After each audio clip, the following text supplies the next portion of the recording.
And hello, hello, hello, hi, Fortenhunted, how are you? Thank you for the bits. I appreciate it. Thank you, Games GM. How is everyone doing today? Hi, my name is Sapha Burnell. I am Usurper Kings, and we are at Condense, flash fiction from thought to pen. And I've already got a redeem for hydrate, which I'm going to need because my office is sweltering. There we go. I have plenty of water and coffee, so we are in for a wonderful ride today. How is everybody doing on this wonderful Sunday time zone?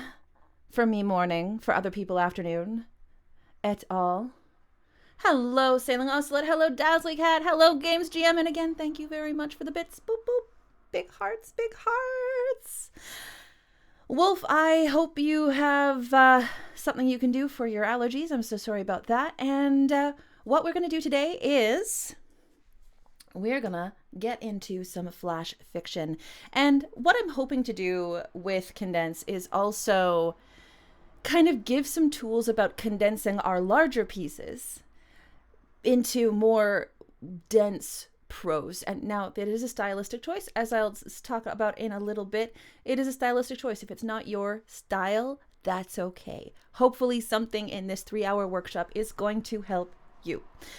Now, this is going to be audience participation workshop. So make sure you have either a Word document or a word processing document open, a pen and paper, something that you use to actually write things down, because we will actually be taking workshop time and writing things down today and going through things like that. So just a couple of housekeeping things. Number one, in my channel reward points, I have a question reward. Please use that for questions, because that way I'll be able to see them a lot easier, and I'll be able to actually make sure I respond in good time. If I don't get to your question right away, that does not mean it does not exist. It just means I'm going through some other things first, and then I'll get to it. And Mez has been looking forward to this one. I tend to take my writing long. I think one of the best ways to figure out our writing style and to figure out how to write densely is, as one of my university professors, my creative writing prof, the main one that I had this thing. She's like, well, you don't know your novel well enough until you can write it as a poem, until you can write it as a piece of flash fiction. What she meant was the core idea of whatever our larger works is, we can condense that down and refine it until we get one specific incident, one happenstance from which everything else stems. So I'm going to take that approach too. We're going to be looking at specifically, how do we write a piece of flash fiction that can then inform part of our larger works? Yes. Well, if you do not get to participate in all of it, Mez, the VOD will be there. Oh, how absurd. Hello. We are doing Writer's Conduit right now. So yes, I am streaming on a Sunday. So it is Writer's Conduit is an annual writers convention on Twitch.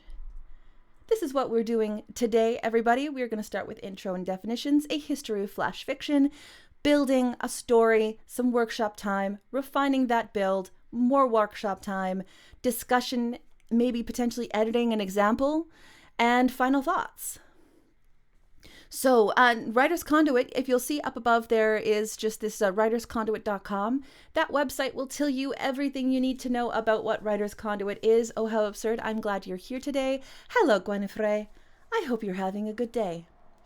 All right. Now, a little introduction. Hi, my name is Sapha Burnell. I am the author of 4 books, editor of many. I am an editor for speculative fiction, small press. They focus on science fiction and fantasy. I am also on the editorial staff of a 10-year-old literary journal, Macro Microcosm. I do reader response critiques twice weekly on Tuesdays and Thursdays live on Twitch. So most of my experience when I'm coming to something like flash fiction is not only from creating my poetry collection, but also from just editing incredible amounts of flash fiction for consumption, for literary journal consumption. All right. We are exploring one of many ways to create stories. There is no one way. Please take what works and toss the rest.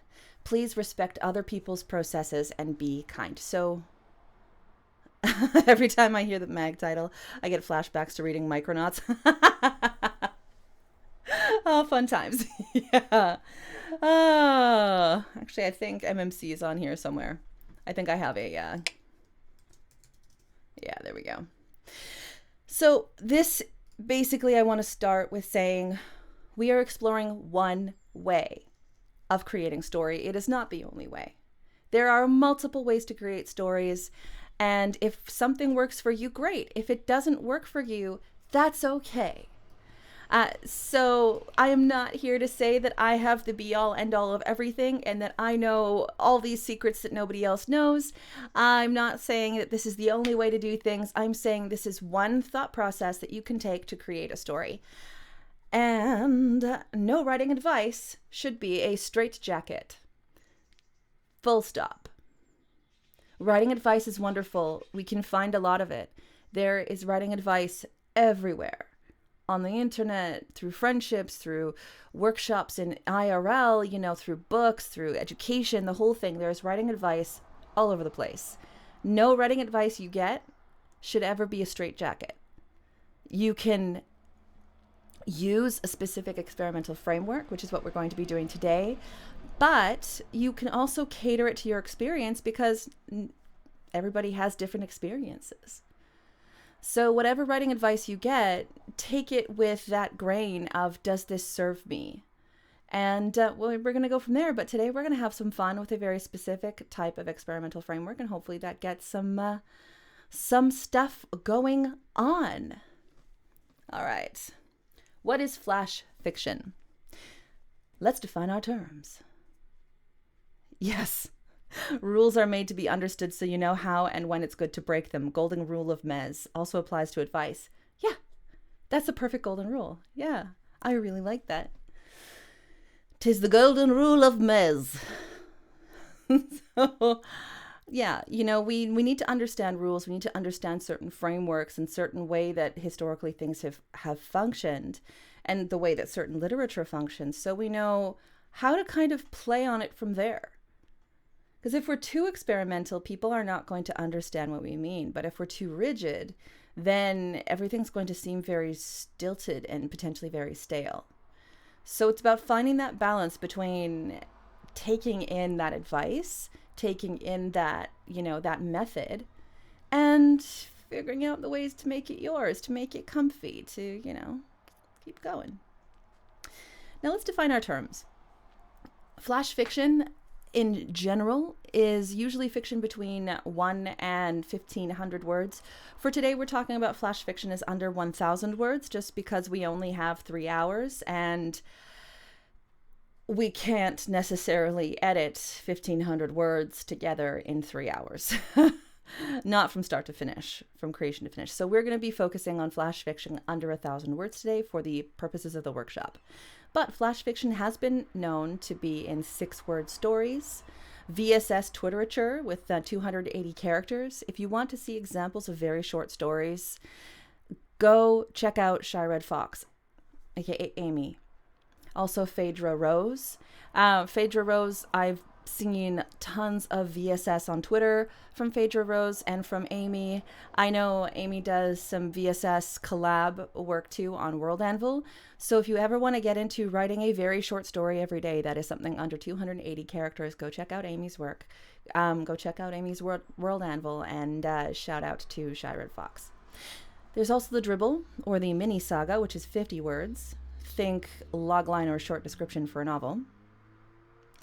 Drabble or microfiction, which is 100 words, sudden fiction, which is 750, and flash fiction, which is 1,000 to 1,500. So this idea of very short stories is actually incredibly ancient. If we think of Aesop's fables, Zen koans, Pachatantra, and Jakarta tales, even things, like the parables in Abrahamic faiths. Ancient stories and parables like that have been done in short burst fiction, and they're complete. We think of The Scorpion and the Frog from Aesop's Fables. It's a flash fiction. For people interested in VSS collab, yeah, there we go. Thank you, Satrium. And it's featuring one single event. And that's going to be a very important thing, because today we're reducing down to one event. Not one event and then a bunch of stuff that happened before that informs that one event. No, we're just concentrating on the single event. We can have some background in it for clarity without it getting clouded. Again, it's about that one thing, and what do we need to kind of refer back to the one thing. And I've got here within the realms of chronic tension. I will explain that in a bit. But think for now that flash fiction, especially as defined by today's terms, is going to be one single complete event. Flash fiction is a single breath. One moment, one emotion, no more. We're just focusing on one single formative moment. And the first thing we need to do when we are going to be writing flash fiction is to think about our personal tone. Now, when I talk about tone, I'm talking about the intended writer's feel. When you look at two examples of tone in short fiction, look at Edgar Allan Poe's The Telltale Heart, and think the tone of that narration, think the tone of the entire piece, and then think of Jonathan Swift's Immodest Proposal, and the irony brought about by a very almost nonchalant, casual tone when speaking about what Swift spoke about within an Immodest Proposal. So we need to decide on a tone. Are we going to be very kind of non-assertive and laid back in the narration? Are we going to be very assertive? Are we going to be aggressive? What kind of tone do you want the reader to be able to infer that the writer is presenting? So that's the first thing I want us to get in our heads. Today, when we're thinking about the stories we're going to create, what journey are we taking the readers on, and why should they trust us? All right. The tone is the POV of the writer. Not assertive, aggressive, assertive. Mood is the atmosphere of a work. So sometimes I see tone and mood being used interchangeably. Tone, I would say technically, is more of the POV of the writer. It's more of that kind of narration POV. Mood is that vibe that you get from reading a piece. It's that kind of emotional integrity that the piece cultivates in the reader, and cultivates through character and through setting and through plot and symbolism and all of that. So we've got our tone. We're thinking of the point of view of the writer. Us as writers, what are we interested in? Are we interested in being really kind of aggressive and demanding, a little bit more Ernest Hemingway style, or are we considering being a little bit more non-assertive, a little bit more in the background, and kind of trying to slowly bring people into our point of view? All right. And then, of course, we need to build an atmosphere within the work for the readers to kind of attach to emotionally. All right. What do you want the readers to feel? How does this scene reflect that mood and that tone? And what message will you leave them with? And I'm giving you this ponderance first, because before we even decide on what character we're going to be focusing on, before we decide on where they are, or what plot undergoes, what that instigating incident is, I want us to key in first today as a sort of writing mechanism what we want those readers to feel. What message are we leaving them with? What message are we giving them? Because it's quite important, and there's a lot of different philosophies on whether or not we should even intend readers to feel something. There is literary theory mainstays for readers making up their own damn minds, and the writing is just there to be a lens for the reader. And yet on the flip side of that, there's writing which is incredibly intentional and meant to have a specific perspective. So if your writing is very intentional and you are attempting to get across one significant thing, then that should be in your mind when you're choosing that character, when you're choosing the setting, when you're choosing the symbols and any synchronicities that you're going to be placing in, and the pacing and the nature of the prose. We need to be intentional and deliberate about what that's going to be if it's something that's going to be quite firm. But if this is something where you want to put forward a thought experiment or give the reader something that gives them the option of just kind of playing in a world and making up their own mind and things like that, then we're going to release ourselves from some of those adamant necessities and allow things to potentially be more playful, or to allow ambiguity in where we won't necessarily allow such ambiguity if we have a very firm reason for why the story is being told. So think about it for a second, kind of take a little bit of time, think about what today you want to write about, what you want readers to kind of feel. How stringently do you want to hold on to an idea of having this firm tone and firm point, and how relaxed do you want to be in allowing the readers to kind of make it for themselves? So, any thoughts on that? Does anybody have anything they want to share about what they feel like writing today? I'm going to start there. Is it a good day? Is it a day where it's frustrating and you want to get some emotions out? What are we feeling today?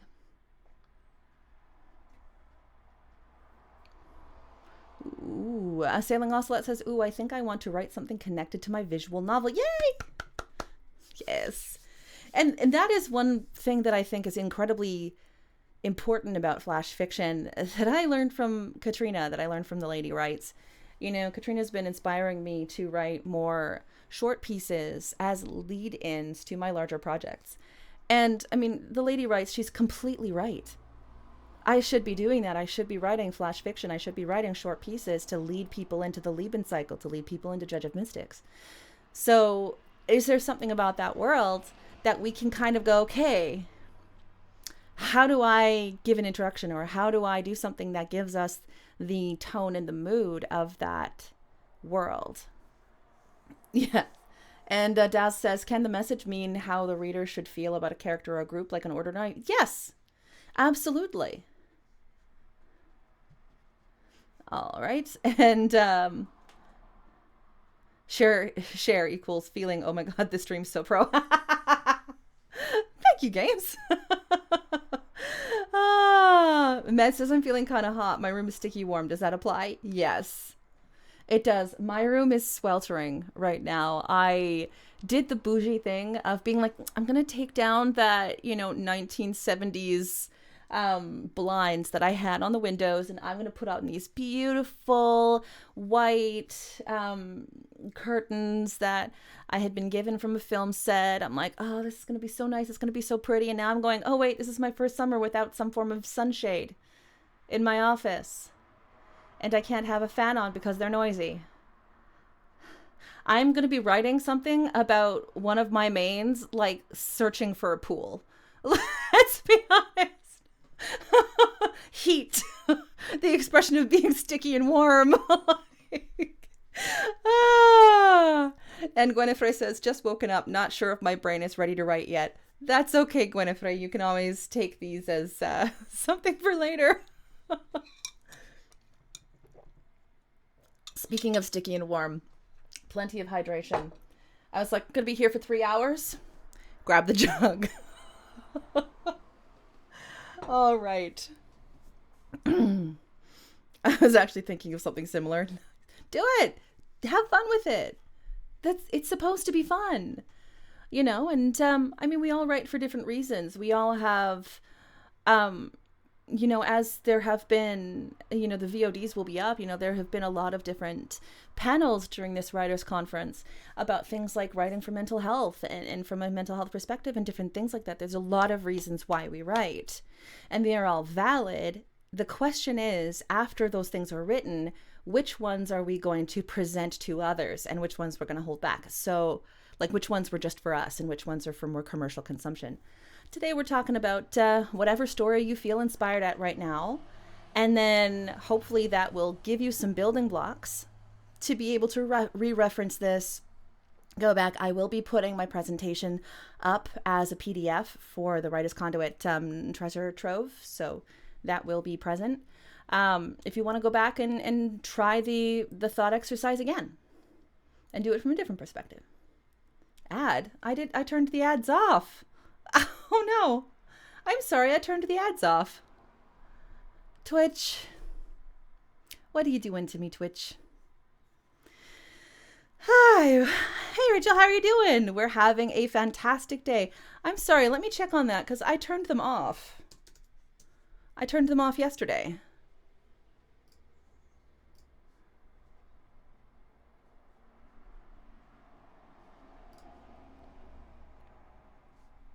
Oh my goodness.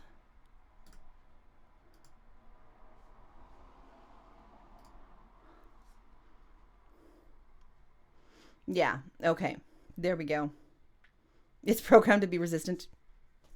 Sorry about that, everybody. I know that we are not exactly wanting to have ads during Writers' Conference. On my normal streams, we have ads. Because, you know, poison's gotta live. But hopefully that that changes things. All right. And welcome to Yumi Art. How are you? Okay. Let us move on. So now we have this kind of sensation of feeling. We're thinking and reflecting on mood and tone, what message will leave them. Now, ads are fine, don't worry. Okay, there we go. I'm going to stretch a little.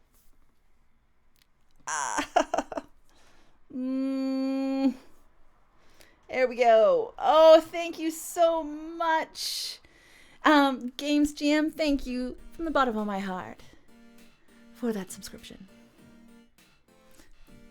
I'm going to give you the Spartan hearts because we use our, you know, our hearts, our shields here. My little queer Spartans that I love. And thank you. Okay.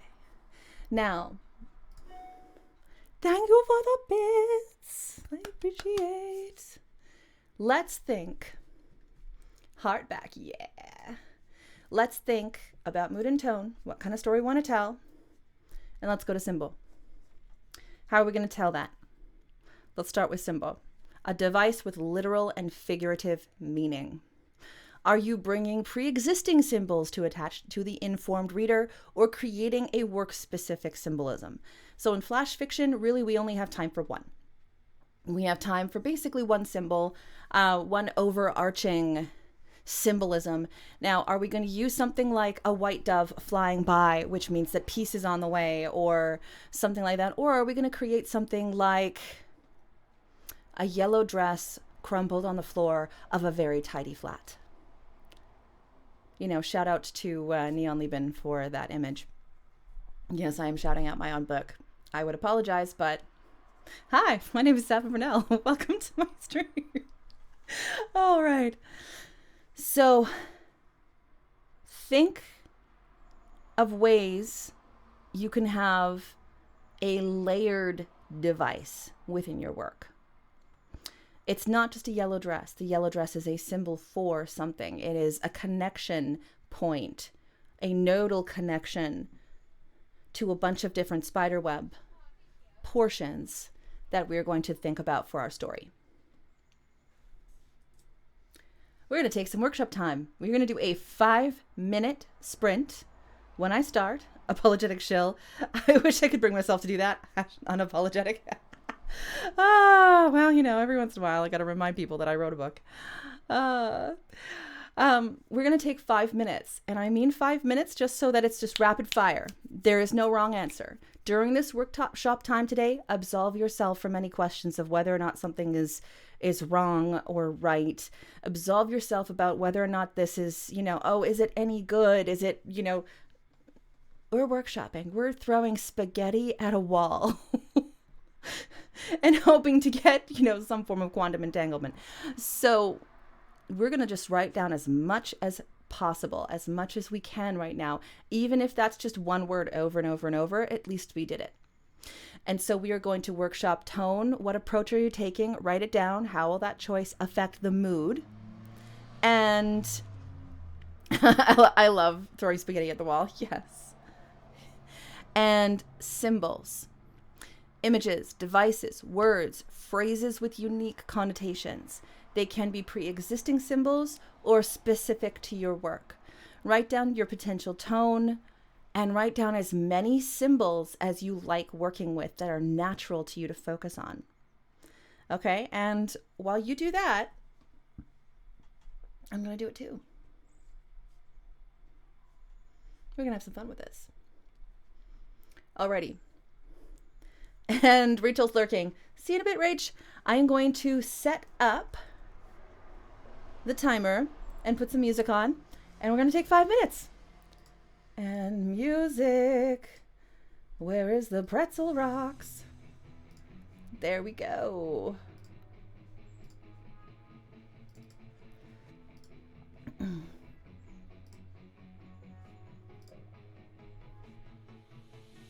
Come on. Let's go, timer.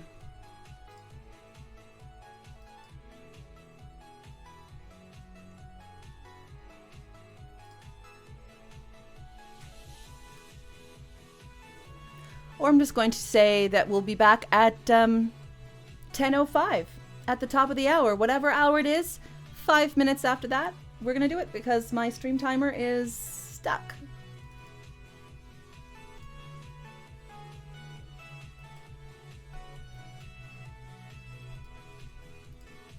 There we go. I got it. There we go. Technology, technology.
Thank you, Sailing Ocelot. I appreciate that. You know, the words of wisdom that I just spoke will be forever lost to the sands of the hourglass. Otherwise known as, I'm posting my work in my Discord server. So if you are part of Beautiful Machines and you go down to #workshop-writings, you will see what I'm actually putting down. So I'm actually doing all of this with you. Thank you for telling me. And Gwenfrey, perfect thing to do. You can totally post that. So Gwenfrey posted theirs first.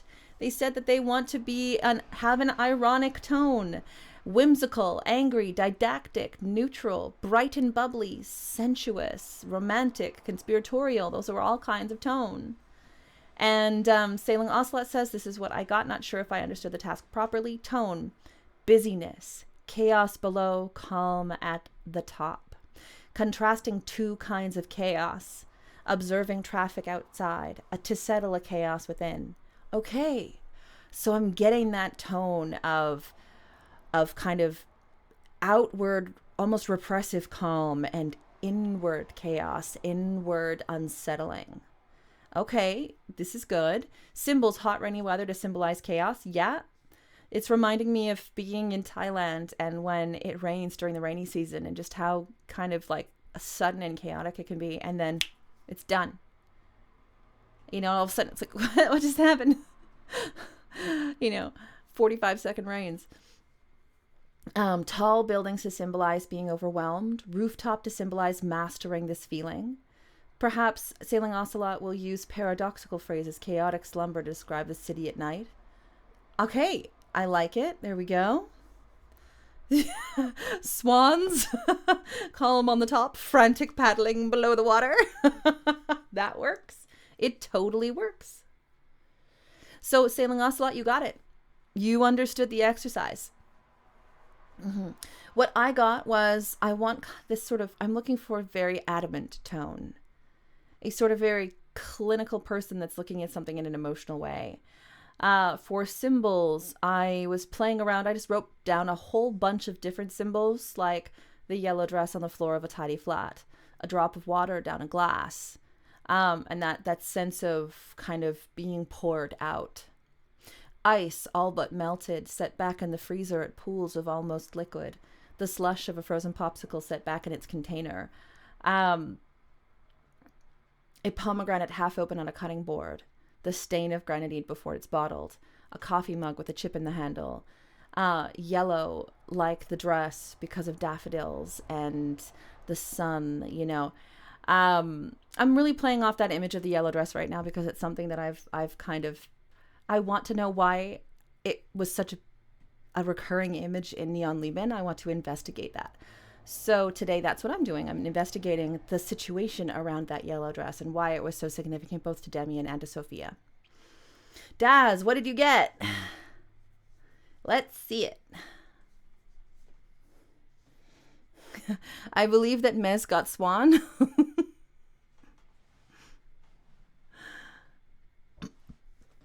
Let's see it. What else we got? Tone. Adventure. Yes, being adventurous is a tone. A symbol, a ship's wheel. Tone, wonder, symbol, silver, raven. You got more? Keep it up. Let's see it. We're taking this moment, and we're going to take these little short bursts to kind of first collect a lot of information that we can work with, and then refine afterwards in its place. I hate dragoning. Sorry, didn't do the homework. That's okay. Just think up an image. Whatever symbol or image you want to think up, you go for it. It's fine. Tone, warning, symbol, a ripple in the water. That's okay. You know what? And especially for the dragons that are in here, I mean, you guys are doing 7,000 things right now. The fact that you are here listening to this, that is my appreciative thumb. As opposed from the reproachful one that I don't have. But even if you're just thinking about the idea of a tone and a symbol, chaos is like chaotic is a tone, ironic is a tone, adamant is a tone, like things like that. You go for it. We've got some tone, mystery, symbol, peacock feather, the eye on the feather. Ooh, lovely. A piece and a pipe.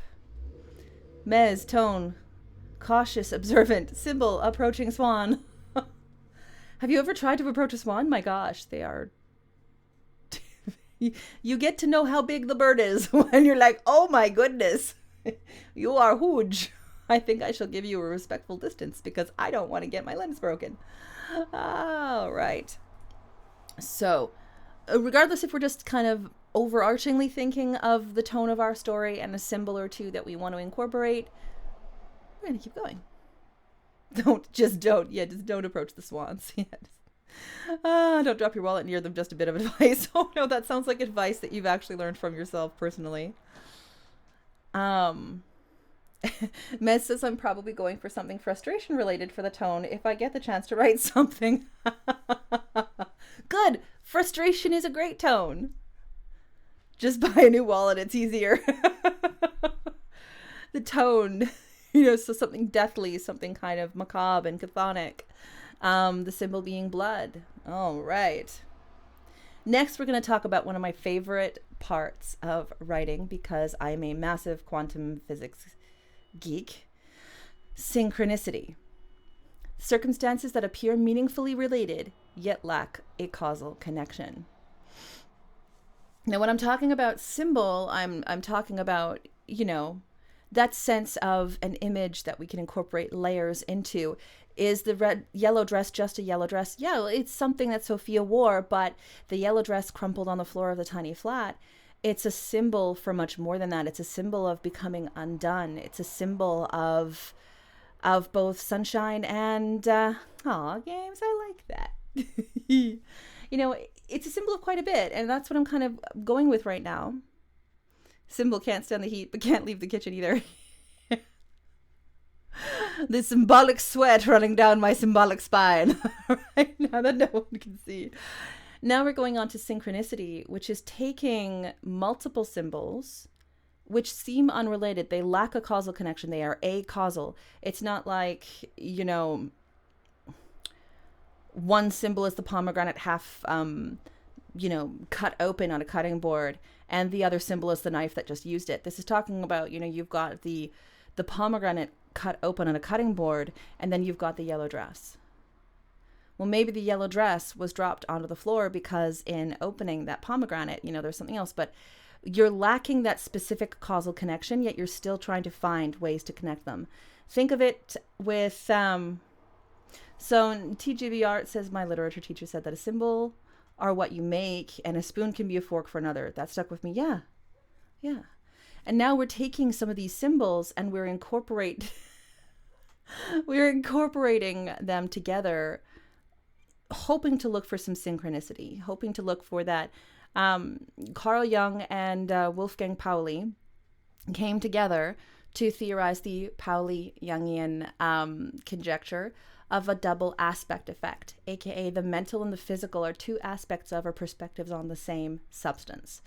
So that sense that, aside from this sort of, mental dichotomy of, the mind is here and the physical is here and there's a separate line for it, it's saying we're conjoining all of those together. And I'm conjoining my hands and then going like this and going, dee-dee. Big hearts. Thank you, dear Jibby Heart. You're getting some heart shields. You're getting some heart shields today.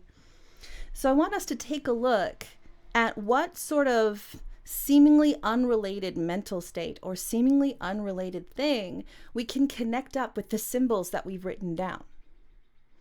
How can we change this from a couple of divergent images, a couple of divergent symbols, into something that when viewed as a whole within a piece of flash fiction, all of a sudden come into a moment of clarity, come into a moment of almost entanglement, if you want to use sort of the quantum entangled feel of Pauli's work in physics. So we're going to play a little bit with this idea of synchronicity because it's a fun one to use in flash fiction when we only have so much room. Think Dirk Gently's Holistic Detective Agency. I'm wondering if anybody saw the TV show or have listened to the audiobooks or have read Douglas Adams' work on Dirk Gently's Holistic Detective Agency. How can you take seemingly unconnected phenomenon, imagery, physical actions, and connect or complement them? Yes, Dirk Gently. See? Dirk Gently goes, I feel inspired to walk in this direction, and goes and walks in a certain direction. Here's somebody talking to a a machine on the side of the road that looks like a refrigerator, and then ends up getting caught up in a plot with Thor. Like, things that are otherwise unconnected, by the end of that Dirk Gently holistic story, you see that all of those things were connected, and Dirk Gently allowed that sense of collective unconscious to guide him. Read the books and watched the show. Yes. And thank you for following Queen Boxy. Doop, doop, doop. Do, do, do, do, do, do, do, do. I like my little happy dance. I'm like, do, do, do, do, do, do, do. Big hearts for everyone. So Paul Bernays was kind of speaking about the Pauli Jungian conjecture, that sense of synchronistic combination, and said two descriptions are complementary if they mutually exclude each other, yet are both necessary to describe a situation exhaustively. Something that inspired Jung when he was developing this idea of synchronicity was, there was a particularly tough case, and there was a woman who he could not get through. She'd been to 3 separate therapists. She'd been to 3 separate people. Nobody could break through this kind of stranglehold her animus had on her personality and on her consciousness. And one day she started talking about a dream that she'd had of this golden scarab. And Jung went to open the window because it was quite a hot day. And all of a sudden, a beetle with golden wings, which is a European version of a scarab, this European, there's a beetle that's kind of looks like they're gold plated in Europe. And you can see some of them in North America here too. It flew in through the open window and landed on the chair beside her. And the second that happened, it just kind of went, oh my gosh. And it opened things up and allowed her to kind of break free of the control her animus had over her conscious state, and that beetle was not pre-planned. Jung didn't know that she was going to be talking about a dream with a golden scarab. He didn't know that by opening the window, something completely unconnected to her dream, he was going to start a cycle of events that would lead to eventually the healing of this woman's psyche. So think of it that way. That beetle was almost an agent of chaos, if we can think chaos theory for a second. Only through the end of the story can we understand why it was present. Otherwise it's just a beetle flying in through the window. But she immediately connected meaning to that beetle because it connected that patient to themselves. So we are going to take this symbol and we are going to find a method through the plot of your flash fiction to connect that symbol to not only ourselves as writers, as narrators, but to our readers. Utilization is an important skill. If you don't start where they are, you're never going to get anywhere. Yeah. And hello, Queen Boxy. How are you? I hope you're having a good day. So any questions about synchronicity? I know it can be a little bit of a weird place to go when we're talking about flash fiction, all of a sudden going to this kind of meta theory by a physicist and Carl Jung. Are there any questions about synchronicity and what I'm meaning by using those symbols that we just created to basically connect dots in a way that by the end of our story makes sense? It's almost one step down from allegory.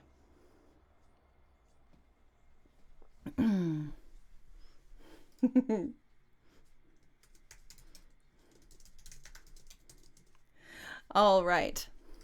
I'm just going to leave that another second, see if you have any questions about it, and then we're going to move on. And by a second, I mean a half minute, because it's 10:19 right now, and 10:20 is a good time to flip to the next slide. What the heck? Haha! Look at this, more workshop time. Yay! we're going to spend another 5 minutes looking at synchronicity, taking that tone and those symbols that you just wrote a few minutes ago, and now we're going to see what coincidences can you connect up. This seems like a more tough challenge.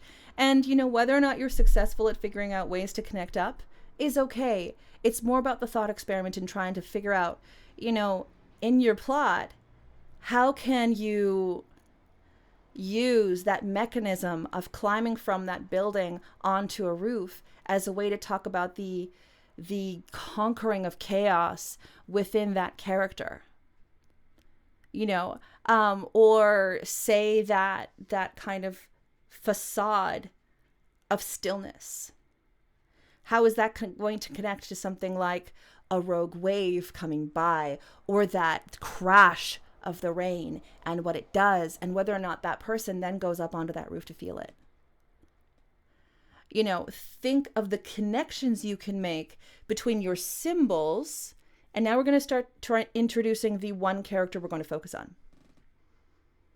How do you get the symbols to interact with the character? What coincidences can you connect up? Events which seem acausal, unconnected, or caused by different causal chains, which can meld together for the purpose of plot and character perception.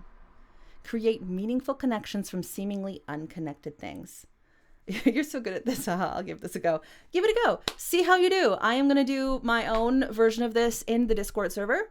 And I'm using the Discord server just so that you guys can actually see, on the fly for all my mistakes. There they are, right there. We're taking each other where we're at, and wherever that is, that's okay. So again, absolving ourselves of any pressures, absolving ourselves from any kind of ego, and just enjoying the moment of figuring out something that we can do to write. Alrighty. Here we go. And now that should start it. There we go. 5 minutes.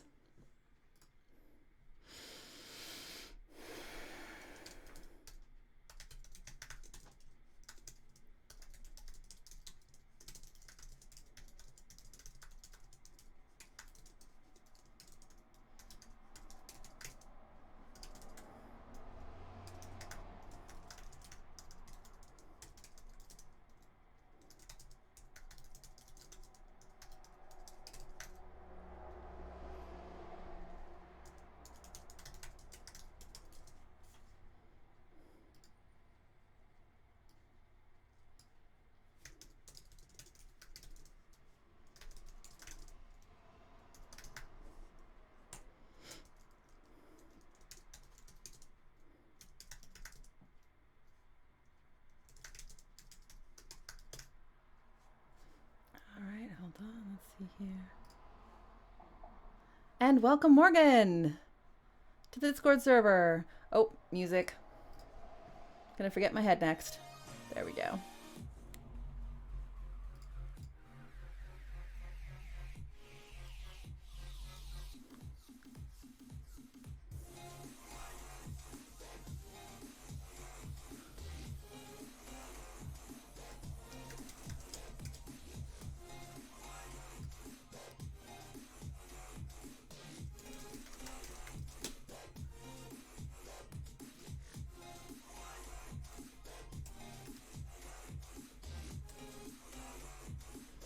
Queen Boxy. Welcome, Morgan, Queen Boxy. Thank you for joining the Discord server. I'm down in workshop writings. So.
Thanks, Angst.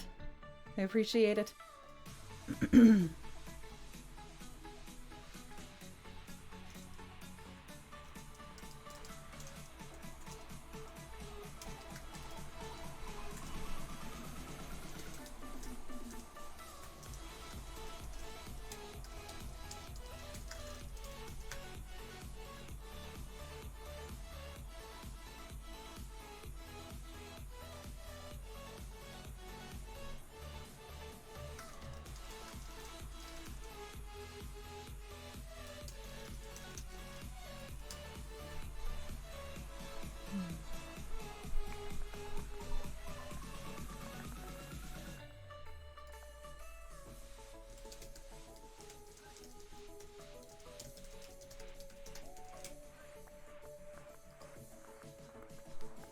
Hello, AG. How are you?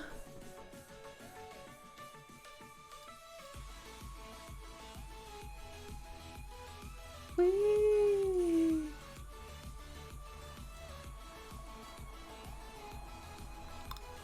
All right, where is my little... There we go. How is it going, Author Goddess? And we are done our sprint. Okay. And I guess this is a little bit like a game of musical chairs, because the second the music stops, so does the sprint. Oh, don't you just love bringing children's games into working in literature? I hope you're having a good day, AG, Author Goddess. Everybody check out Author Goddess when you want to read something really fun and really cool. All right, everybody. Pens, keyboards, styluses, down.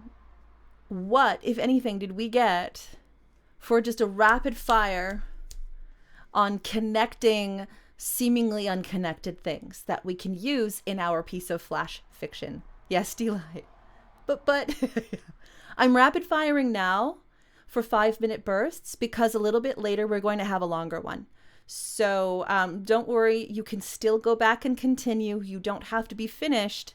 I'm just doing small little bursts now to basically break up my talking about a whole bunch of different things in case that gets overwhelming.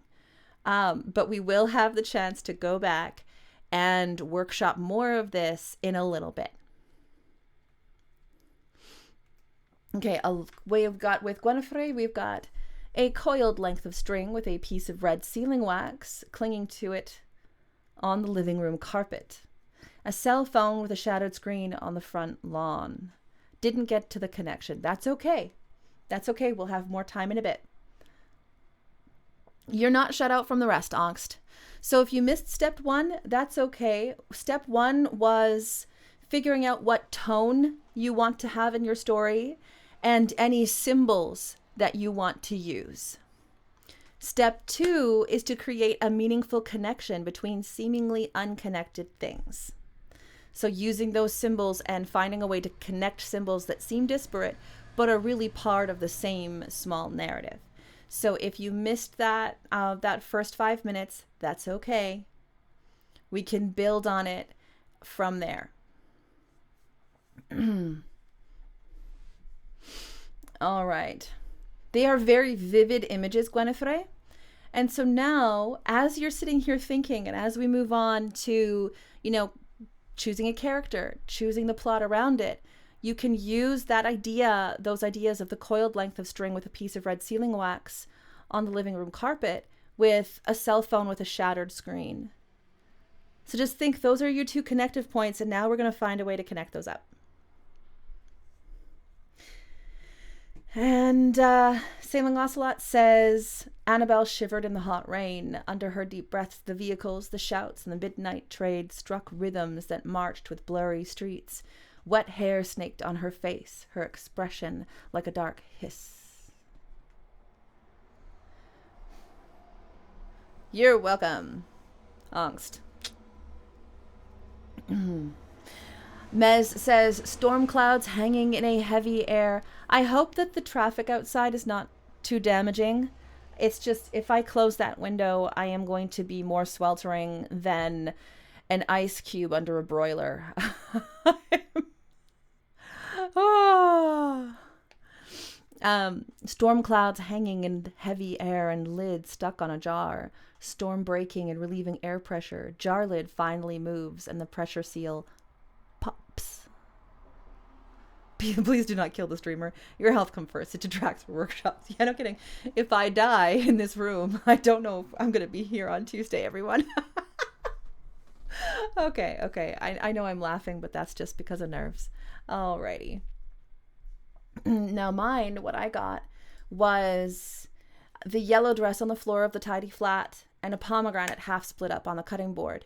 The juice from the pomegranate splashed as Demian opened the fruit. Sophia caught in the splatter. This idea of Sophia walking by as Demian opens the pomegranate and the juice splashing on her dress. And of course, pomegranate juice is incredibly staining. So Sophia caught with spatter across her midsection on the cloth. You're going to be the end of me. And disrobing. Oh, thank goodness, Morgan. I'm like, whoo. Or you might still be here on Tuesday if nobody shuts off the stream. Oh gosh, yeah. All right, have fun, Daz. See you later. Enjoy. All right.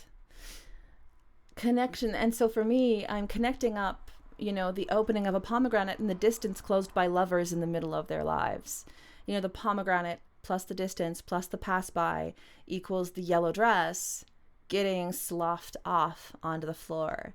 The stains from pomegranate juice on something yellow, oh my goodness, look like spatter. And then maybe this was the first time that they actually connected in a sincere and emotionally vulnerable way. So that's what I got for mine. I was connecting up that pomegranate image and the yellow dress. Okay. POV. How reliable is our focus character?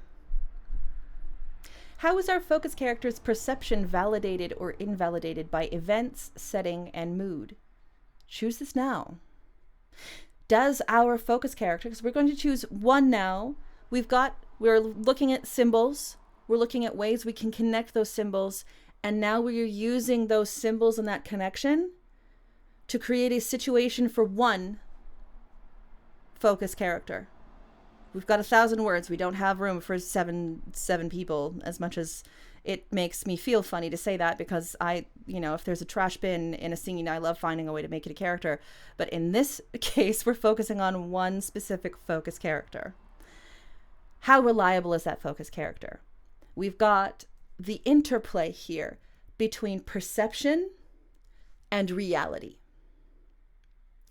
The reality of a situation can oftentimes be very different from the perception that character has of the situation that they're in. So how is our focus character's perception validated or invalidated by events, setting, and mood? Trash bins are people too. Thank you, Morgan. Yes, Angstase says, ooh, I love the interplay between perception and reality. This is flash fiction. It's a short burst, which will give us an indication on where we are from reality to perception. I think of it this way. We'll discover this with setting later. We can have the same space, say a willow tree in a community park. And for one person, that space is this beautiful green and luscious natural healing spot where they can go and sit with a book and be by themselves and just kind of have this moment of tranquil peace, and there's a lovely breeze. Somebody else might come to that very same location, even at the very same time, and be like, oh, of course it would be windy today. Like, my hair is going to be nuts, and oh my God, oh, I think it's going to rain. And they're going to look at that tree and be like, it would be bigger if we fertilized it. Or, maybe it was planted in the wrong place, and they're a botanist and they think that, no, the tree should have gone over there and this is all wrong. It's the same tree. But we have two very different stories based on the focus character and their perceptions of that tree. So, yeah, how is the trash bin's perception validated or invalidated by event, setting, or mood? Yeah. We are going to look at our images. We are going to look at our symbols. We are going to look at the way that those symbols can connect. And we are going to connect all of those together by framing those things within the viewpoint of our one focus character. That doesn't mean that there can only be one character in this scene. It just means we are focusing specifically on one. For my story, my flash that I'm working on right now, I'm still figuring out in my head whether or not that one character is Demian or Sophia. I think it's Demian, but we shall see. It's a very different situation if it's Demian than if it's Sophia. So choose now what point of view and how reliable your character is. Is using characters I know well fair game? Yes. Okay, so earlier I did state angst, and for anybody who's just coming in, I'm also using this flash fiction as a way to kind of introduce people to our worlds. You know, flash fiction is a fantastic way to create small bursts of content with a very firm and definite style, because flash fiction, you don't have the words to not have a supreme amount of style in there. You've got to really kind of condense down, be very dense with it. But it's a very good way to introduce a world or introduce a character or introduce a plot point that may or may not have happened in your larger work. You know, the yellow dress on the floor is referenced in Neon Lieben. Now I'm writing why.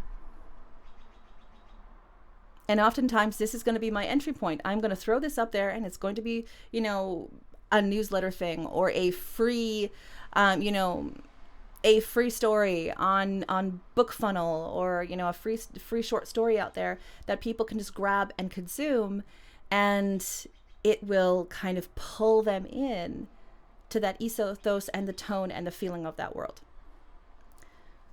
So that is one way that we can use flash fiction like this, and one way that it's incredibly valuable for us as a tool, because then that piece of flash fiction will also inform us as to what we actually think about our created worlds. Again, going back to that statement I made earlier of my professor at university who said you don't know your work well enough until you can condense it down into less than 1,000 words. Like, you don't know the actual main theme, the main focus of a larger work until you can condense something down. That's not to say you have to condense every single story down into a single poem, but the exercise is an excellent one to kind of, one, figure out what is actually important, and two, to figure out who your focus is and what your focus is. All right. Now we're going to talk about tension. Another thing that if you're part of my streams on a weekly basis, you will know I talk about tension a lot. And the interplay between acute and chronic tension. Acute tension is going to be our instigating incident. It's going to be the one incident for this story that we are creating right now. That is an immediate tension. You know, the acute tension in my story that I'm kind of thinking on right now is the knife going through the pomegranate and the splash of juice going onto Sophia's dress. That is the acute instigation point of this story. Chronic tension is a long-standing, consistent kind of drumbeat in the background. And that is either going to be reinforced or resolved by the end. So think about our tensions. We've got two tensions here. One of them is our instigating incident. We are tying that one directly to plot. We are tying that directly to the focus character. It is the one thing that happened right now, which is instigating change. But that change is based on a chronic tension, something long-standing that has been going on in the background of their lives. Make waves. Something has to move. The battle between acute and chronic tension interplays with the character's now, with that character's present. It's not something that's necessarily going to be like, oh yeah, and that's reminding me of something that happened 7 weeks ago. No, this is making change right now. And either the character by the end is going to move, or something within this story is going to change or move before the end.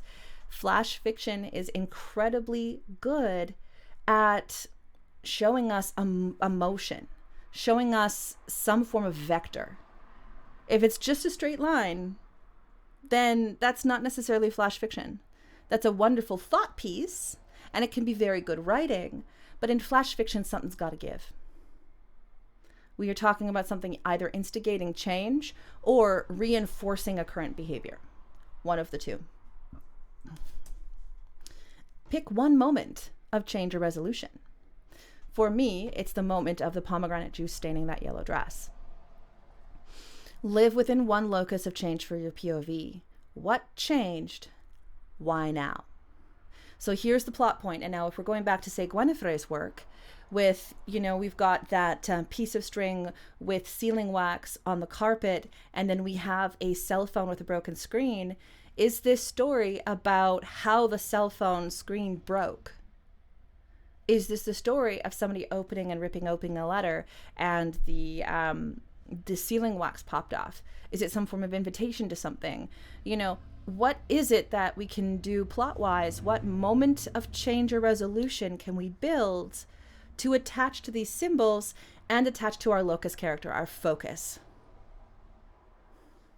So anybody have any thoughts on that? I should open up the floor, not just, talk your ears off the entire time, as I'm wont to do.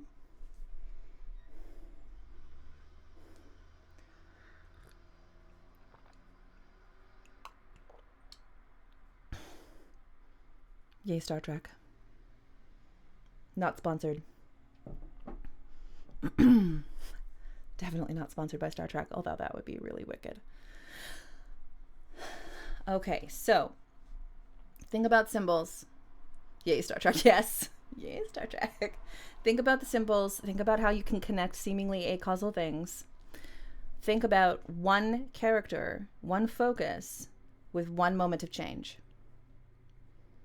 That moment of acute tension. And how that acute tension combats the chronic tension. Combats or builds upon the chronic tension. But this is definitely something where this moment is about when it gives. This is the moment where something significant changed. Even if it doesn't seem like it's a moment of significance. Cutting open a piece of fruit, not a moment of global significance. But to Demian and Sophia, it was worth the world. Okay. What instigated change? How does that change impact your focus character? Is the moment significant to all or only them? Again, thinking about things like family drama, thinking about, anything from this, grand kind of cyberpunk and space opera, all the way down to the very intimate drama between two family members, picking up the kids from school and seeing something on the road, or, the day that the puppy climbed up on the bed and onto somebody's lap. Is the moment of significance just to the focus character, or is it a moment that the world is saved? And then we're going to have the interplay there between the acute and chronic tensions, and that is going to give us our wavelengths. My thoughts are I missed half of that because dragon chatting is occurring. Oh, I'm sorry. I hope it's good dragon chatting though, and not like, holy crap, yikes, oh my goodness, what's gonna happen, oh my gooses, rawr, fire breathing dragon.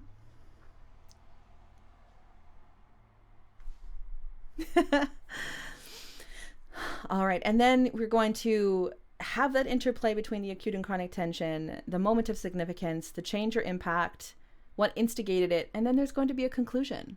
And that's all that this story is. It's one specific period in time.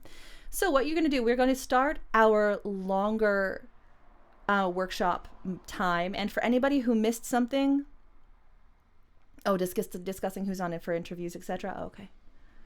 For anybody who missed anything, I can go back during this time too and just kind of, answer some questions. So think of this as both workshop and Q&A.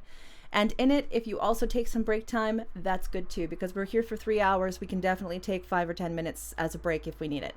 So what we're going to do in this larger workshop time is, 1, I'll answer Q&As. 2, you are going to pick your character, your space and time, your synchronistic symbol and event, your acute tension, your chronic tension, and your resolution. This is also a way for people who missed certain portions of it to be able to catch up. First with your symbols, then with how those symbols can connect, even though they're acausal, then into the locus of who your character is, what your focus is, what is that acute piece of tension, what is that chronic tension that's coming to a head, and what resolution can you have? Who's your focus? What are they doing? Instigating incident. What are they dealing with long term? How do things either change or double down in the end? And where are you taking us? Have fun. Work on this. If you like. 25.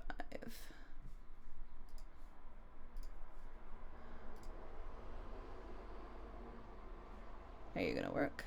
Let's give this a go. And if you have any questions, let me know. I am here for you, because that's the purpose of the stream. There we go. 25 minutes, and that also includes a break. So make sure you take one if you need it.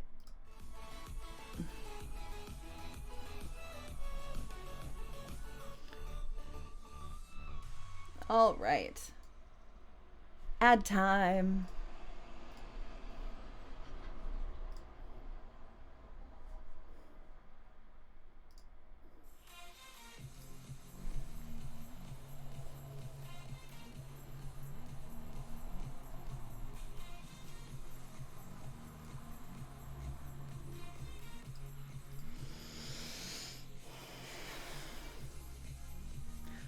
Okay, Games GM says in a small quote, what is your biggest tip for condensing writing for writers? I'm going to wait for the ad to finish its 29 remaining seconds. And then we are going to answer that.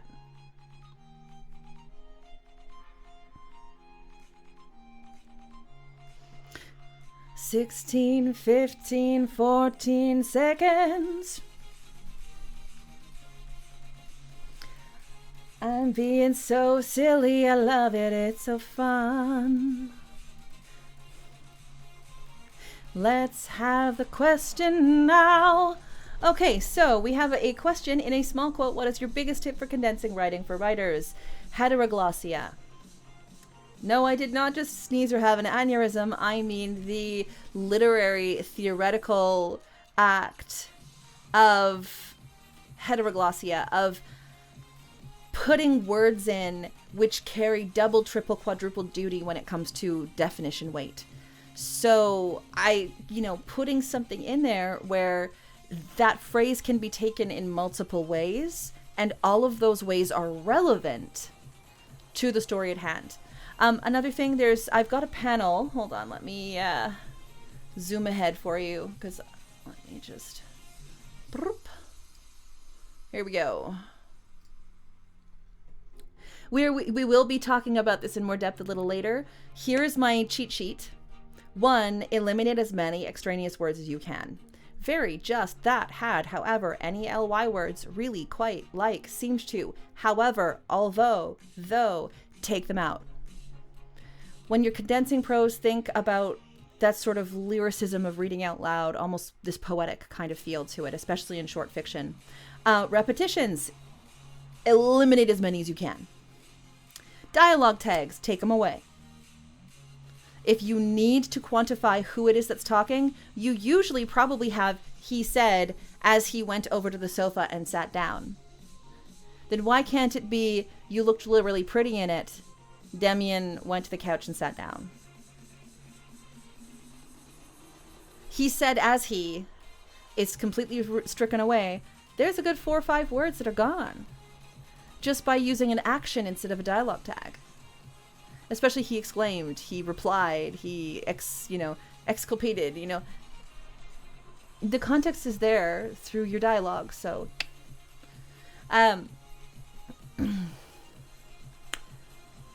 big one for me to start with the extraneous words. And then to make whatever words I am using carry their weight. You know, and to be more definite. You know, instead of he looked around the corner and saw a griffin pawing at the grass. A griffin pawed at the grass. He looked around the corner and saw a griffin pawing at the grass. That's 13 words. A griffin pawed at the grass. That's 6. We will have some form of emotion to tell us that this person is being able to see that. So that is my Cole's Notes version of biggest tips for condensing writing for writers. Where is... No. Oh, I'm already over here. Okay, there we go. There we go. Hope that helped.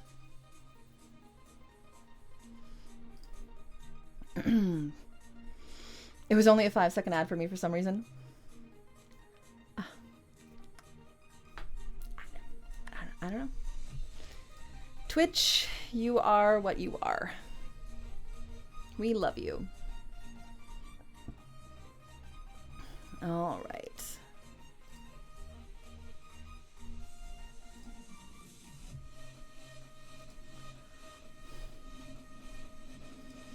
Okay. I don't have a ring light. I just have a internet browser window open with a white screen. And I'm so pale. That's practically a ring light. Oh, man. Okay. Time to get into the bros.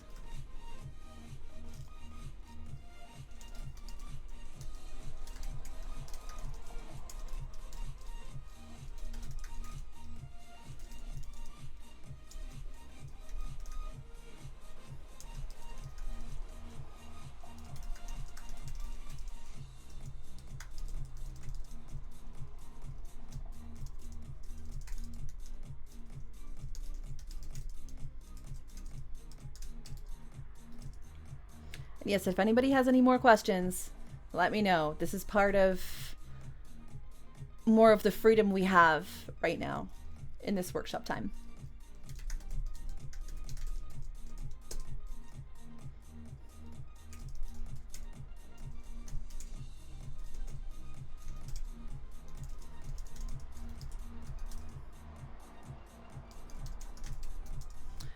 Ah, geez, I've worked out something really important for my character because of this workshop. So grateful for this. Yay!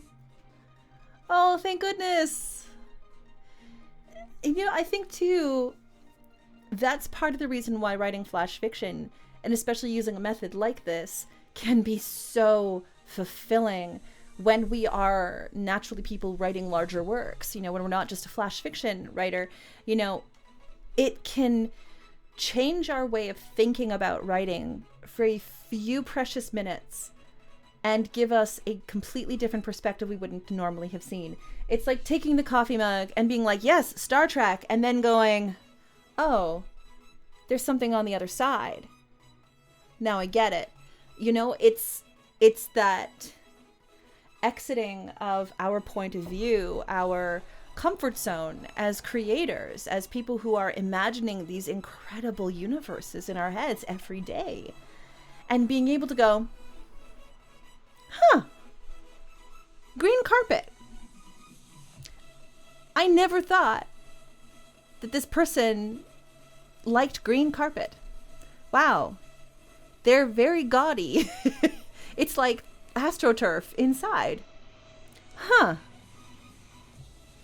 Maybe they really like golf. Maybe they really like this. Maybe they really like that. And it just kind of gives us that sideways look and that permission to view our work and in reference ourselves in a different way. Now I'm going to drink more coffee.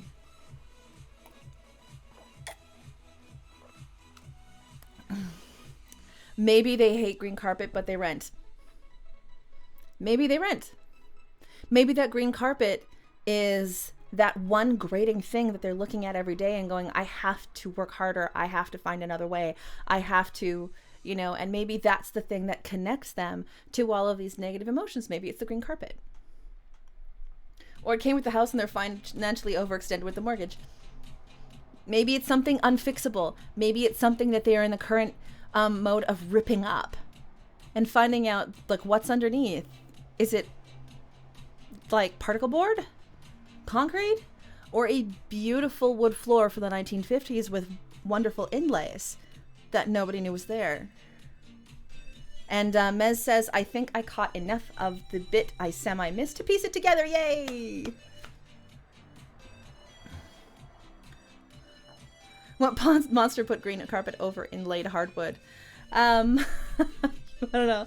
I actually knew somebody who pulled up this like flimsy green carpet from the 1970s, and underneath it was beautiful hardwood with like light colored hardwood with thin ebony wood around the edges in a design. It was just gorgeous. And they were like, score! You know? They do. We've all seen the Reno shows, but they're still monsters. Hot take. All right. Oh, yeah. It's warm in here. Shorts and leather.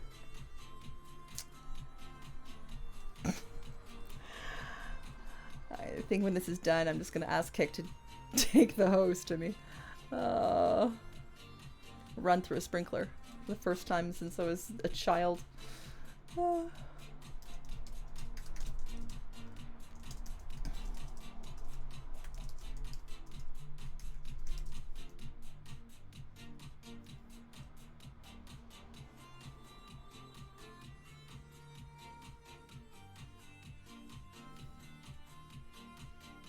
Oh, you see?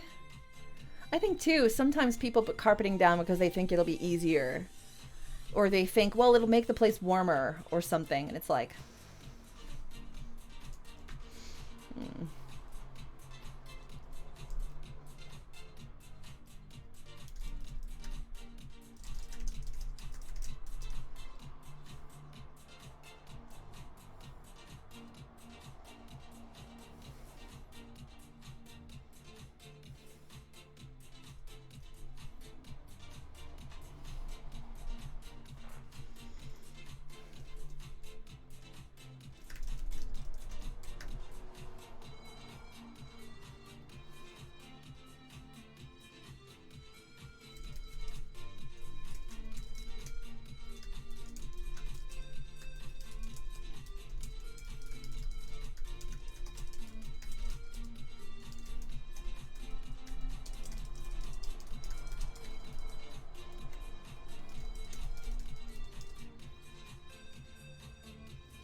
Oh no, that's just the way that I'm doing it right now. As so in the workshop, I just put my things down because that's one way that I work.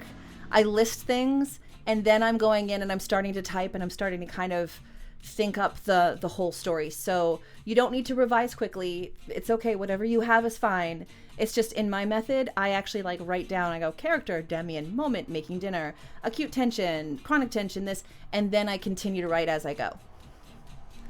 Yeah, so that's okay. Whatever you did, it's totally fine. There's no, like I said at the beginning, there is no one way to do things, and no writing advice should be a straitjacket. You know, we're allowed a certain amount of freedom, so don't worry about it.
How's it going? Make sure you have a water break if you need it. Make sure you take a bio break. It'll be another 7, just under 8 minutes before we get back into things. So we've got some time.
And 5 minutes. We've got 5 minutes, everyone. 5 minutes for this workshop time.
30 seconds. We've got 30 seconds.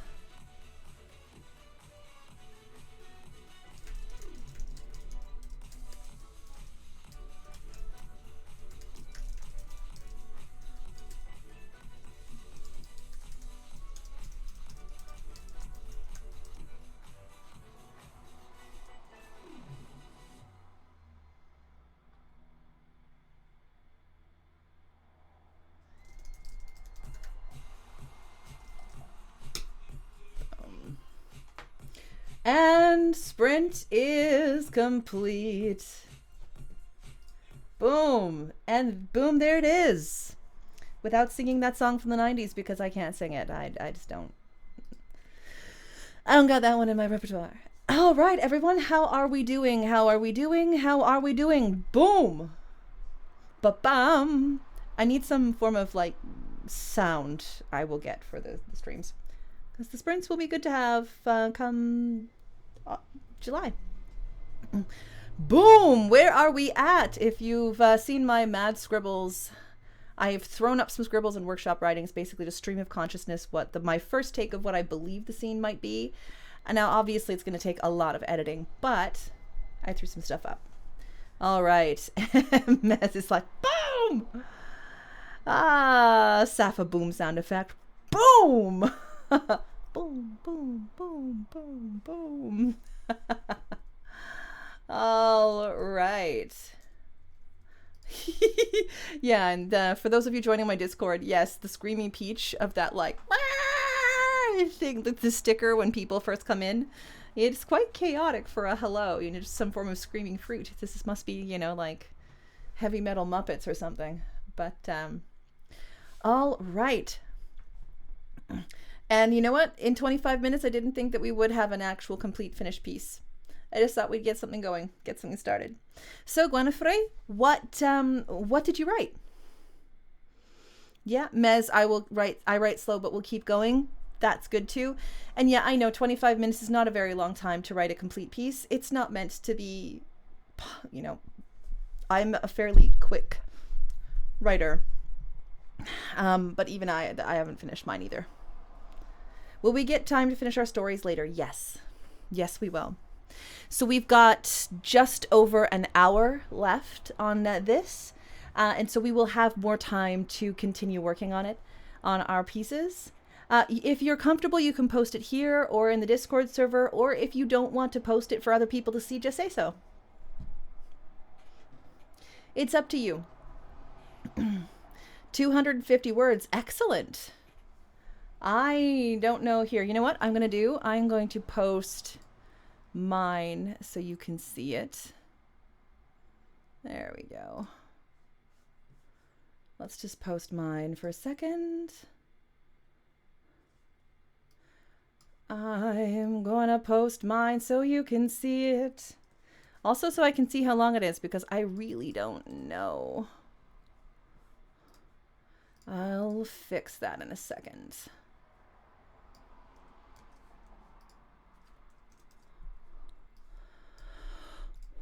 Do do do do do do.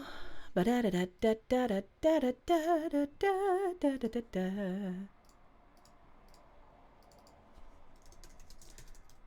Oh no, you're seeing my methods. Ah.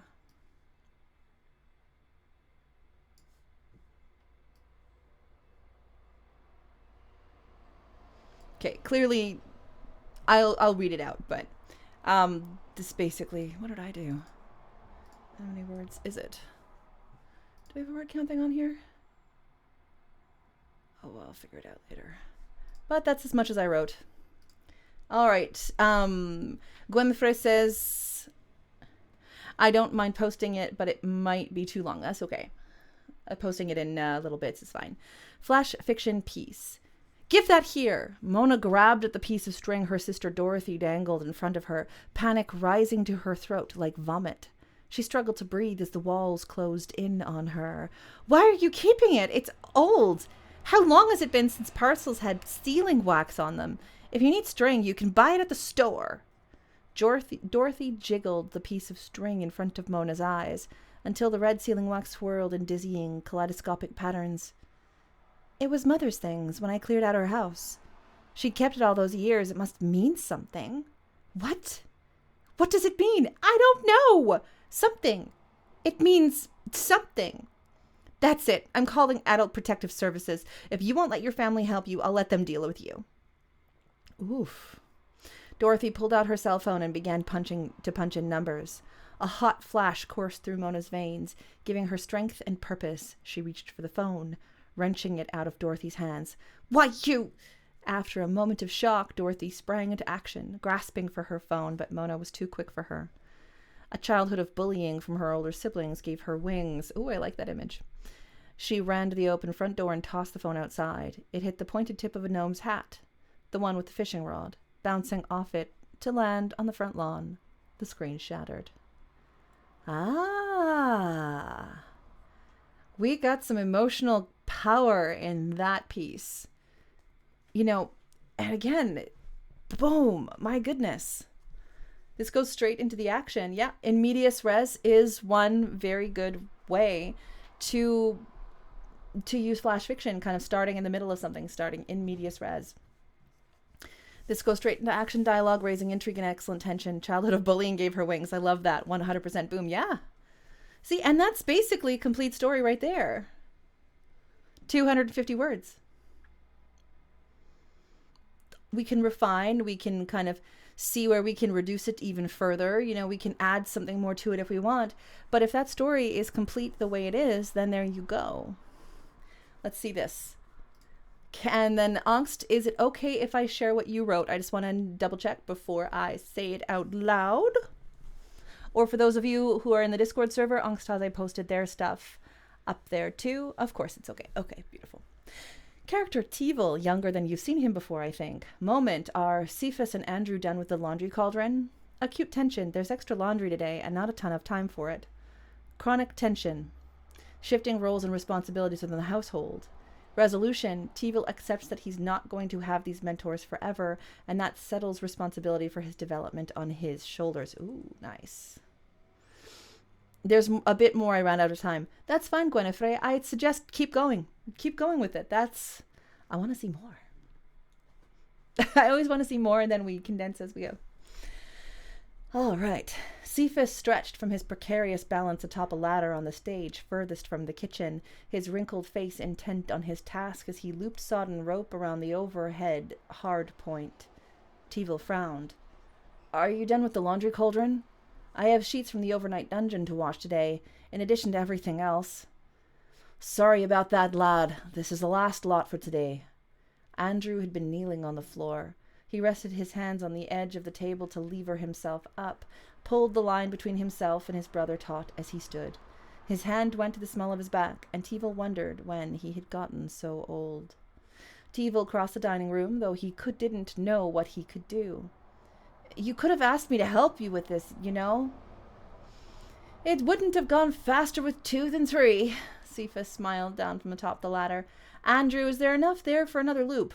Maybe just. There were only a few steps to stage level, but even those seemed to pain the man. He passed the free end of the rope up to his brother before moving towards the 100-kilo hanging weight. Teevil vaulted onto the stage to reach the weight before Andrew did. Okay, yeah. That moment of realizing your mentors and your heroes are aging. That nobody's going to be pain-free forever. Oh. I like. And I can see some places where a word here and there can go because I'm, again, Flash, you know. And, yeah. And Cephas and Andrew, you're already seeing these brothers. You're already seeing their hardworking nature and the way they're handling things. We're seeing character here. I like it. Now here we've got a sailing ocelot. Here is my list. Moment, she is using the busy atmosphere to calm down and settle her mind due to a medicated curse. Medication has side effects. Okay. Acute tension, a lovesick couple arrives, breaking Annabelle's concentration. She needs to leave the rooftop. Or she sees reflections in the puddles and imagines different faces. Probably the first one to keep it snappier. Keep it on something that's got some visceral action to it. Keep it to something that's going to be a physical thing. I mean, yes, there's quite a lot of flash fiction that deals with solely the mental and the mental experience. I can't believe it's gotten so dark. It's almost, there we go. But for today, let's keep it on something with some motion. Just as a way to think about things, to kind of go through things. Chronic tension, resisting her curse, the urge to snap and be angry and to break something due to a panicking, caged feeling. Tone, chaotic, a moment of calm, disruption to calm, an urge to break free, and freedom. Nice. All right, there were 25 minutes. Shaving words takes time. That is the point. So we write as much as we write, and then later on we're going to look at some ways to shave down words. So you're absolutely right. It is impossible in 25 minutes to both write a full short story and to edit it down. It is impossible to do. It takes time. So that was more of me commenting on, aha, I like this. I can see how we can use this. Oh, goodness sakes, that is a big moment to realize. Notable seeds of emotion planted. I can see. I managed neither. I didn't finish mine either, but I gave it a good go.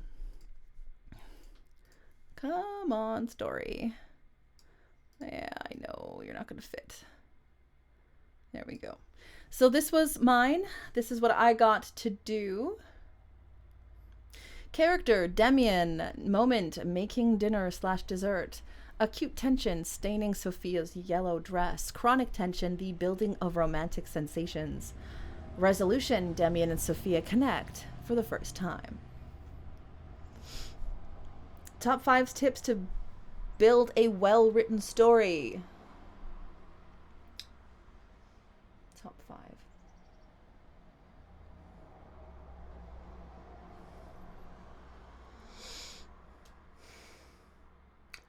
That's a good question. Let me think about that for a minute there, games. Let me think about the top 5 so that I'm very specific. That's a big question. Yeah, let me think about that. I will get to that. I will get to my top 5. Yeah, I'm going to think about that for a minute. Make sure I phrase that correctly. So this is what I got in 25 minutes. I got those short form points, and then flatmates weren't, Demian decided, meant to tidy up as much as Sophia did in her perpetual circuit. Round the pile of books, magazines downstairs to the sale bin, clothes folded or doffed to bins. Check the holographic screens for data. Demian's futon and comforter were stashed in the corner every morning before he finished boiling the water for coffee. He took a knife from the mag strip along the back of his counter, sliced into the pomegranate as she attempted to complete her circuit. The knife thudded through the hard-cased fruit, chisel to marble, deep burgundy juice splashed across the cutting board. Seeped into the bamboo and right-angled trails. Ah! Sophia stumbled to a stop. Hands dropped the dish towel in cold shock from a spray of juice across her midriff. Burgundy strewn across butter-yellow cotton. Frick! And it's ad time, isn't it? Oh. Again, I turned them off. I turned them off for this. They're still there.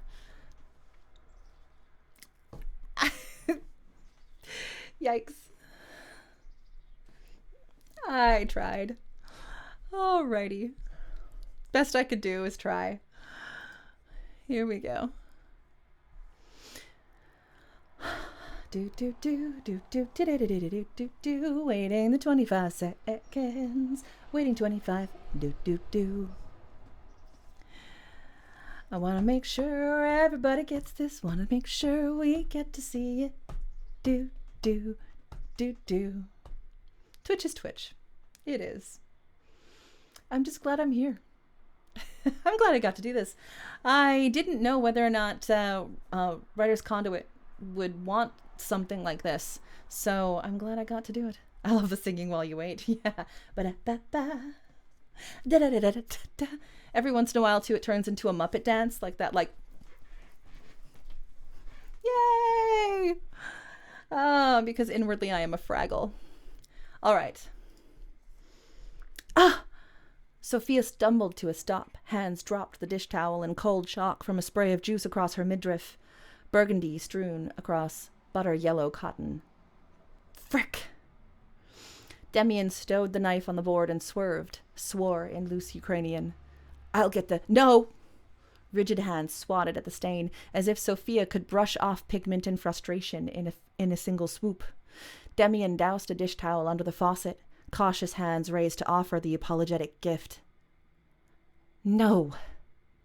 Sophia reached to the fastening at her neck. I'm sorry, I was distracted. The data, it's just, I know I said we'd find her by now and you're trapped. No.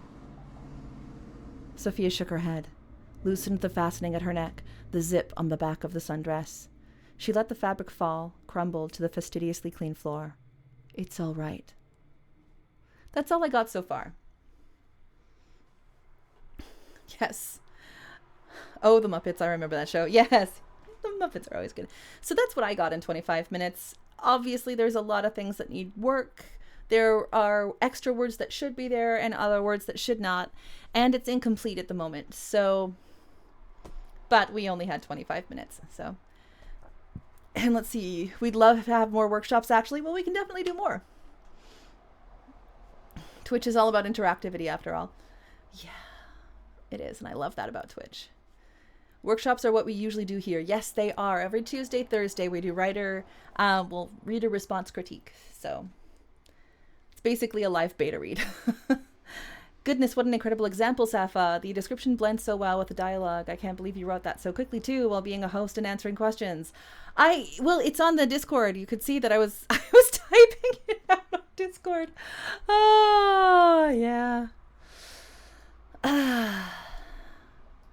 Truth be, in my head, I've been trying to consider the image of Demi and Sophia for a while because it was such an important thing in the later part of Neon Lieben. And it's something that informs Demian later on into the sequel, which I'm going to start writing in a couple of days, Emptiness at the Center. So for me to kind of actually go back and think of why I put this red herring of a yellow dress into Neon Lieben. Now, why is it significant? You know, and sometimes that too, if we throw some images in, we throw some, images that we just like. Think of it like poetry. If you like a certain phrase, a certain way of speaking, a certain image or imagery or symbol, like Gwenfrey did up further. Where is it? Where did Gwenfrey say? Yeah, the childhood of bullying gave her wings. You have that kind of, that's from Gwenfrey's work that she was doing, that sense of childhood bullying gave her wings. Well, maybe that is a line that's in a book that we create, in a novel or in a serial that we're doing, and then it's just kind of there. It's placed there. Maybe we write fan fiction. Maybe we write flash fiction about it. And then we have one more piece of that puzzle. It's not something that's necessarily going to be insanely integral to the story. Like if you remove that one piece, the novel won't work. So you have to read the flash fiction to read the novel. It's something a bit more tangential, something a bit more world building, something a bit more character revelatory. It's revealing the character. It's revealing a circumstance which creates change. And just like science fiction can be defined as story which takes humanity through change, flash fiction, I personally think of it as a hyper focus into a single moment of intense change. Something's got to give. You're writing a moment where something significant to the character happens. And now, that doesn't mean that it's like, okay, the world is ending and they saved it. It could be something as simple as the moment where two people who've been stuck together for weeks, trying to search for an android they can't find, suddenly come to a head to their romantic tension that's been building on the side. Something so kind of almost irrelevant in a way, which becomes the backbone of their entire character. Or, that moment, like in Angst's work, that moment of a young man looking up at his heroes or his mentors and realizing that they're not always going to be there. And so he's going to have to step up. That's a huge, significant moment for an individual. But two men, one on top of a ladder and another one going to pick something up, is an insignificant thing that happens every day. So we are inflating the insignificant when it is giving our characters the ability to connect to something which makes them human, which makes them breathe, which makes them feel. And we're doing it in such a way that people can see it. And that's what I believe flash fiction really is useful for. And it's a great experimenter. Like, hey, you want to experiment? Flash fiction. Be as poetic as you want. Be experimental. Throw the rules out. Try something, see if it flies. All right. Anybody else have any examples from their work?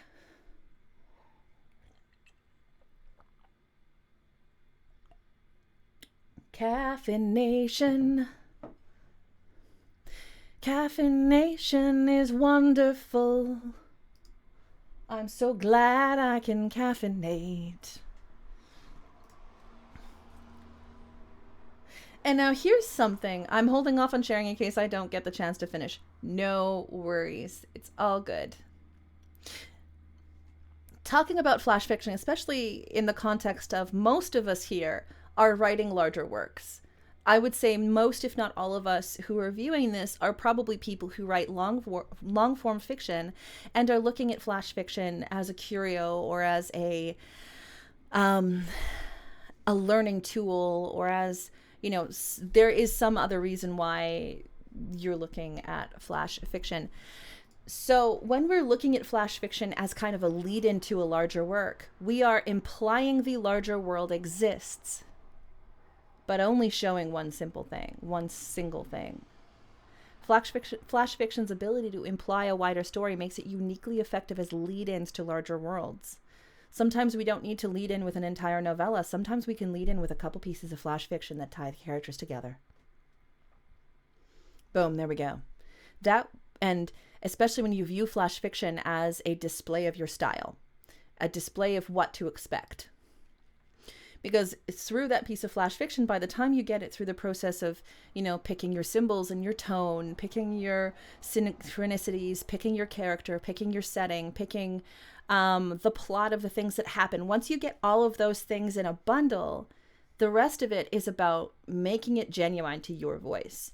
And somebody can read that 1,000 words or less and understand your style, understand your way of storytelling. They can decide for them damn selves if they want to keep going.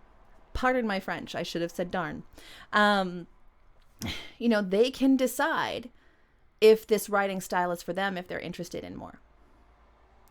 So you're implying a larger world exists, but right now it doesn't matter that in several countries there are, you know, people searching for an android named Lieben. What matters right now is that Demian and Sophia are finally looking at each other. They are allowing themselves to look at each other in a way that they wanted to for weeks. But now they're finally letting themselves actually relax for 5 minutes to stop circuiting around in a perpetual cycle. And they're seeing each other eye to eye. And fabric to floor. And probably wandering gaze. But you know. And Sailing Ocelot says, what you just said, inflating the insignificant, which makes characters breathe, feel, makes this much easier to understand. You really need to have a book on flash fiction. This advice is gold. You know what? I'll have to write a few more pieces of flash fiction, I think, in order to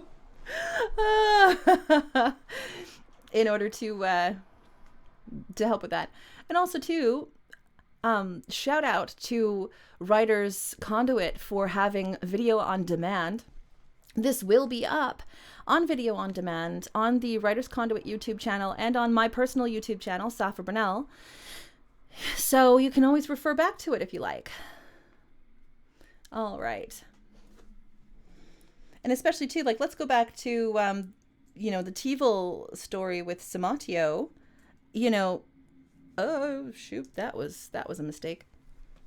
Ha. See, I make mistakes all the time. I just keep going.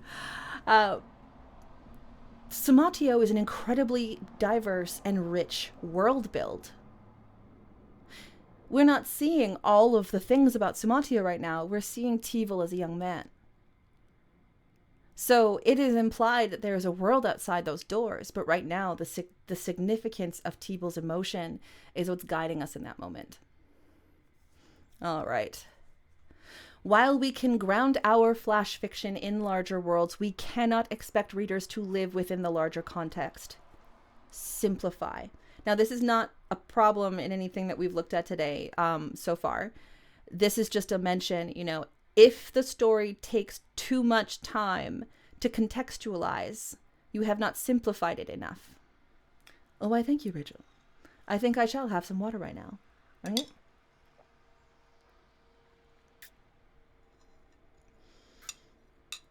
Water. Oh, let's do the wall stretch. This is what happens when you write 10,000 words a day. Your fingers turn to sledge.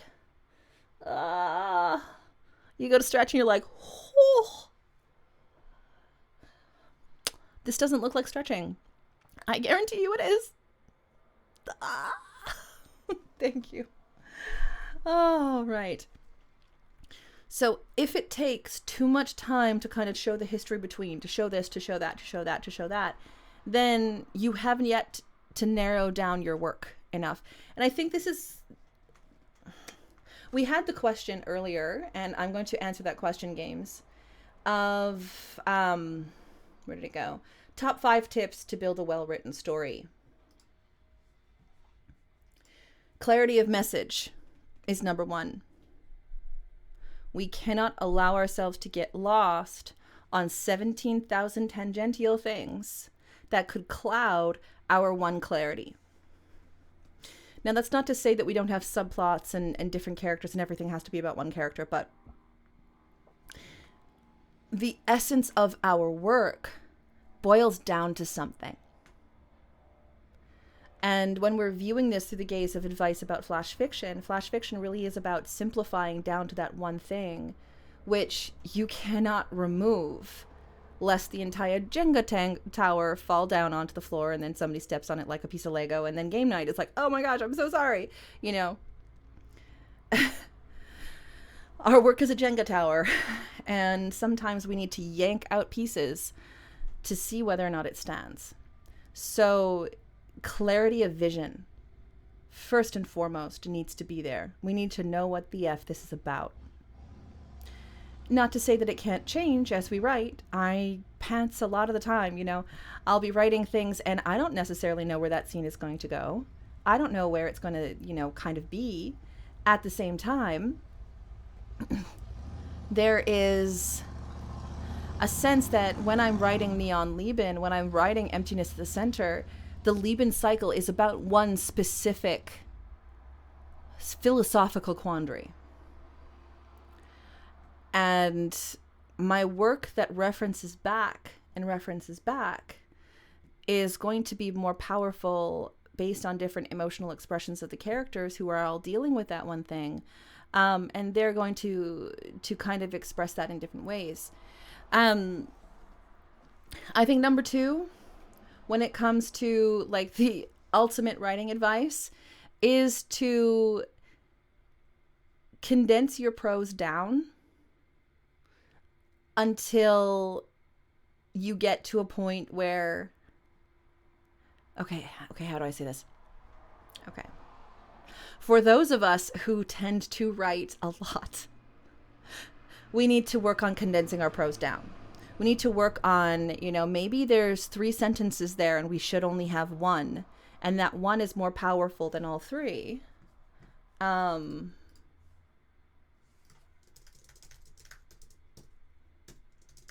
Sorry, just a second. All right.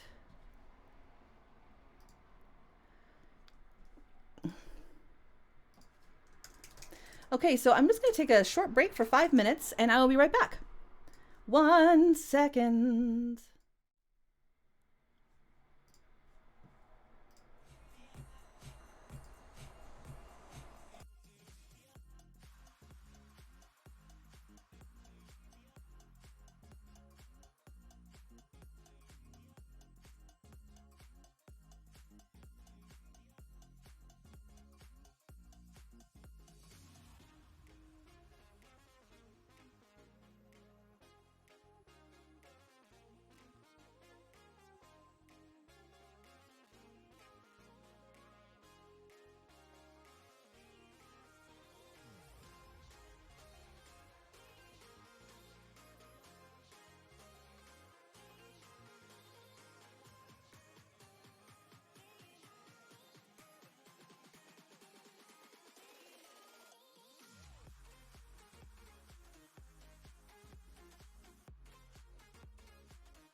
And we're back. There we go. Okay, so we had some stuff going on in the background. Basically, we can spend some more time today, and we don't have to rush off right at 12:30. We can spend some extra time and do certain things justice. So I want to say thank you to the Writers Conduit for giving me the heads up that it is okay for us to go overtime here. So now we can go a little bit more in depth, and you know what that means? It means we can take one person's piece and actually do a live edit. So thank you, everyone. So extra time is possible. Swiftness Edit author says, hooray, you're back. And just to clarify too, please do give questions, but if I don't, I'm not going to necessarily derail exactly what I'm saying to stop and answer that question. I will save that question for a question and answer time. So if you put up a question and I seem to be ignoring it, I'm not ignoring it. I'm saving it for another time, so I can make sure that I'm I'm following the PowerPoint so I don't get confused. All right. And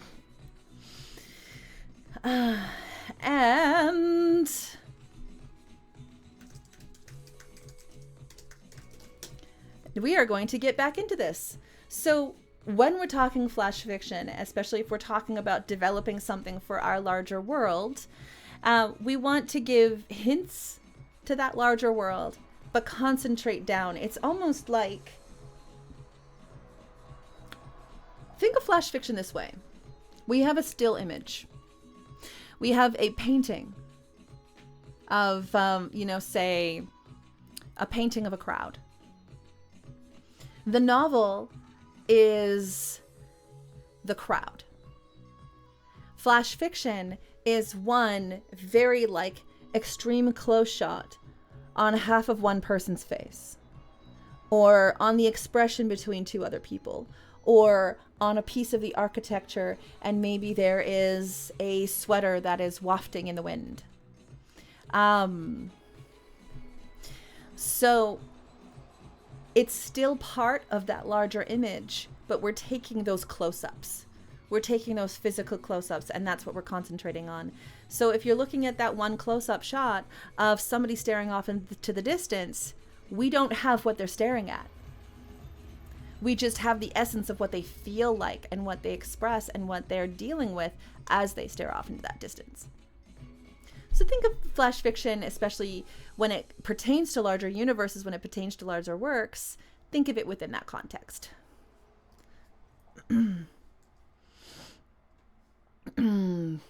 The setting. Now we're going to kind of take a switch here to setting. The setting is a foil for character, symbol, or tension. The perception of setting is a powerful tool to reveal a character's mental state, symbolism, or the piece's atmospheric mood. It is never only a place.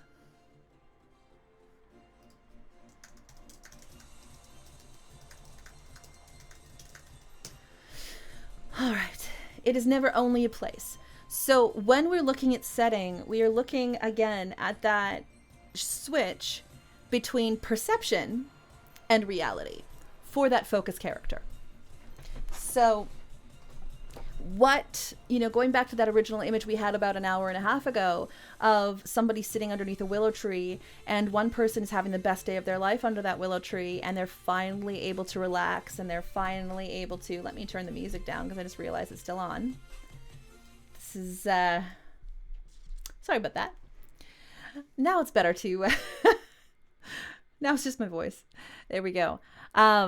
That willow tree can be a symbol for a place of calm and connection to nature. And it can be this symbol of retreat for one person.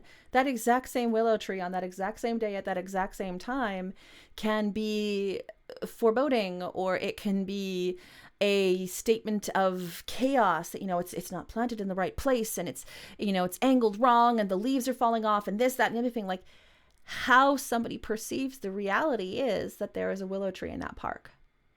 How someone perceives that willow tree, how someone perceives their surroundings, gives us a very precise foil that we can use to express the tension, both the chronic and the acute tension, and to reference back to that symbol.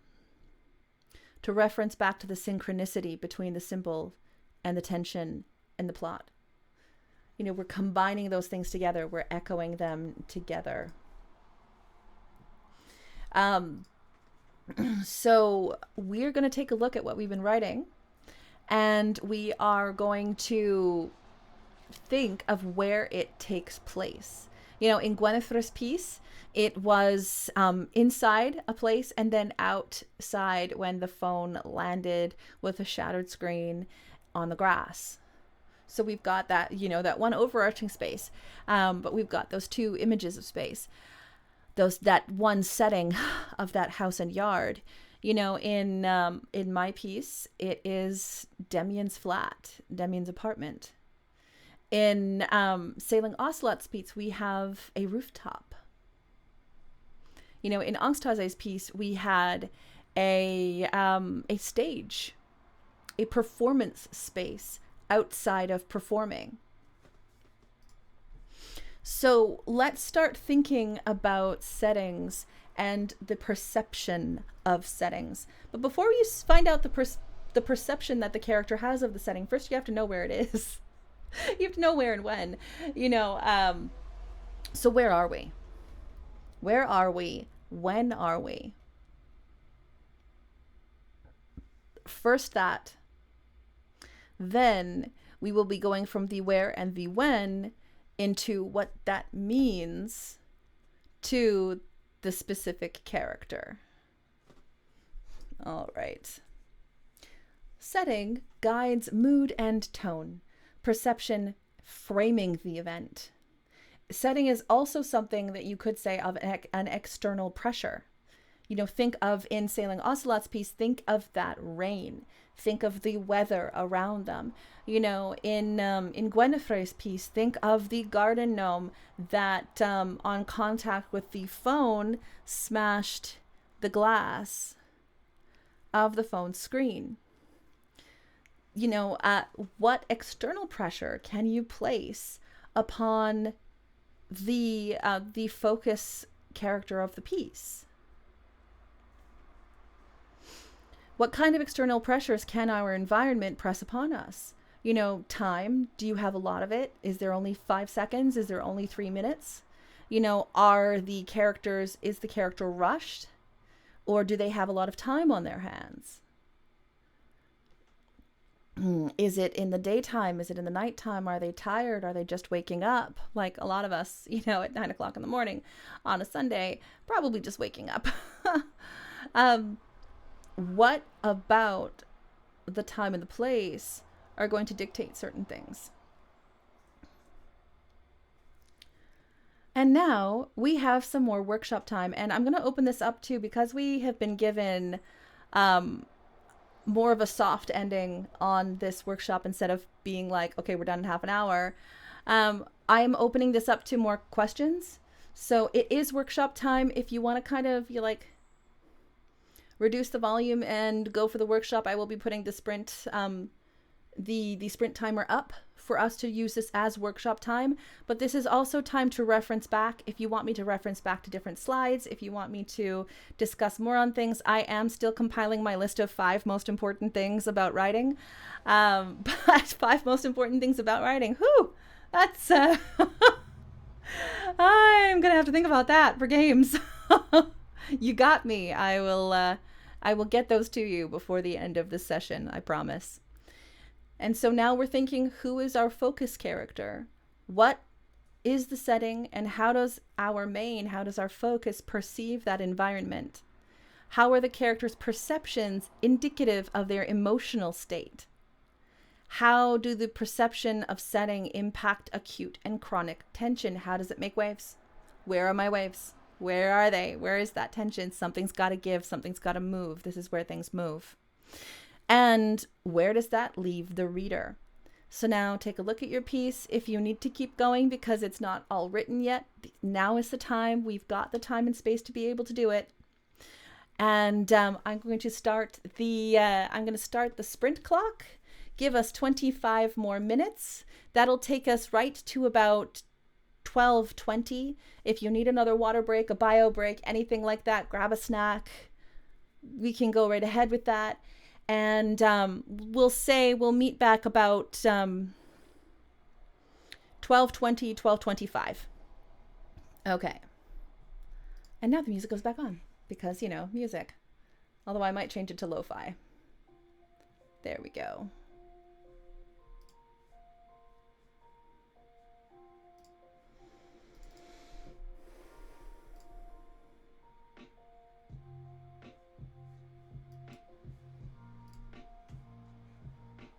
There we go.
Okay, so we've got a little off topic to what we're doing. Did I see you mention synesthesia? If so, how do you use it to aid your writing?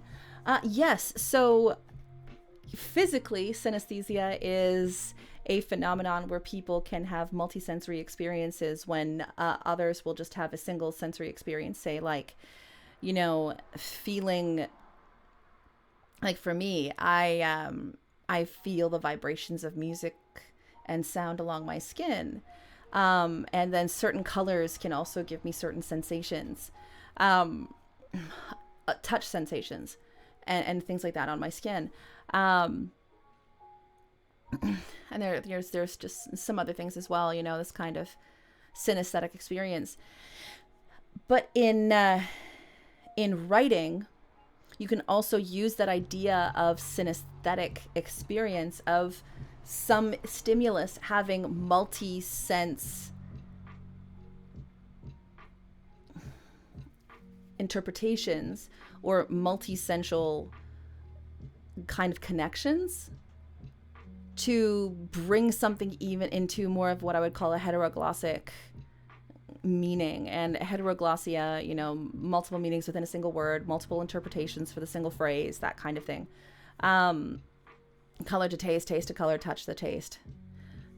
For me, it's sound and color and it's sensation. It's all sensation on the skin. So there are certain colors that I'm just like, no, I don't like the feel of that. And they're like, it's a color. I'm like, yeah, I know. I don't wear brown. Thank you. I don't like the feeling of it. What? Yeah, all right, you heard what I said. But when we're writing, sometimes if we kind of think synesthetically, if we think of something being more sensation-based in a larger way, it can sometimes bring us into different symbolic and synchronistic interpretations we would not as normally have. All right.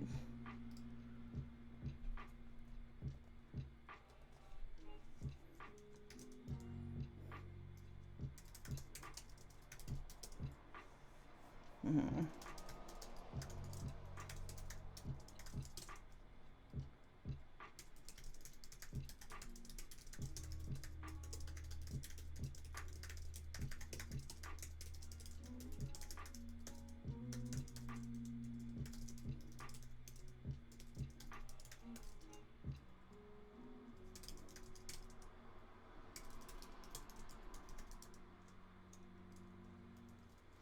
All right.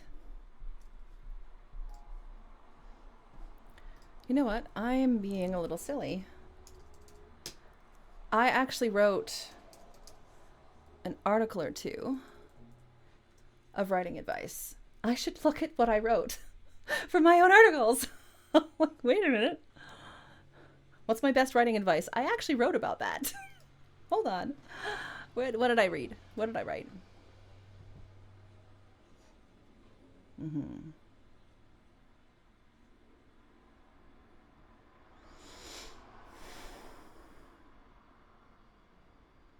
Do.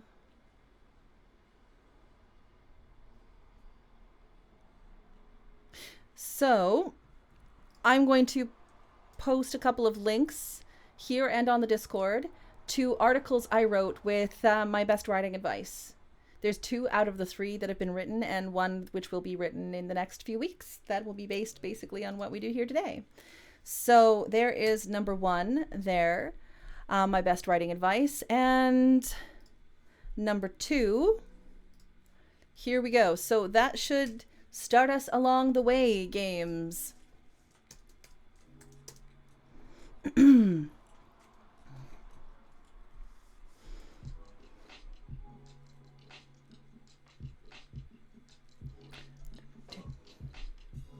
Yeah. I think for me, the most important things about writing, I mean, first, like I said, number 1 is definitely know your core. Know your core, know what your work is about, not what happens in it, not the plot of it. What is it about? What are you dealing with? You know, it reminds me of Ridley Scott talking about doing the Gladiator movie. And I remember watching this interview and reading about it afterwards. And he made a comment at the time of, you know, if you are the same person at the beginning of a project as you are at the end of it, somewhere something didn't go completely right, you know, like working in our stories, working in our landscapes, working in our worlds that we're building, they have the capacity and the power to change us. And it's up to us whether or not we let that change occur and whether or not that change is valuable or whether it's potentially detrimental. So when I look at knowing the core of something, the core of Neon Lieben is an investigation into the defeat of death. It's, oh, death, where is thy sting? That is the core of it. That doesn't mean that everybody in Neon Lieben is going to die. You know, that doesn't mean that it's just going to be willy-nilly a whole bunch of violence the whole time. Although, you know, it's my work, so of course it's going to be violence. Let's just, you know, it's cyberpunk. There's some genetically altered organisms that are going in there and doing some punchy kickies. Like, there's definitely some of that, you know. Same with Judge of Mystic series, you know, Caleb ends up getting in fights. This is something that happens. Like, it's me, you know, that's part of, you know, part of how I search for different expressions. I understand that the core of my work with the Lieben cycle is this investigation into the sting, the slings and arrows, you know, the, what happens when you develop an artificial intelligence powerful enough and smart enough and plucky enough to go, oh, I have the solution. I can't let you die. What do?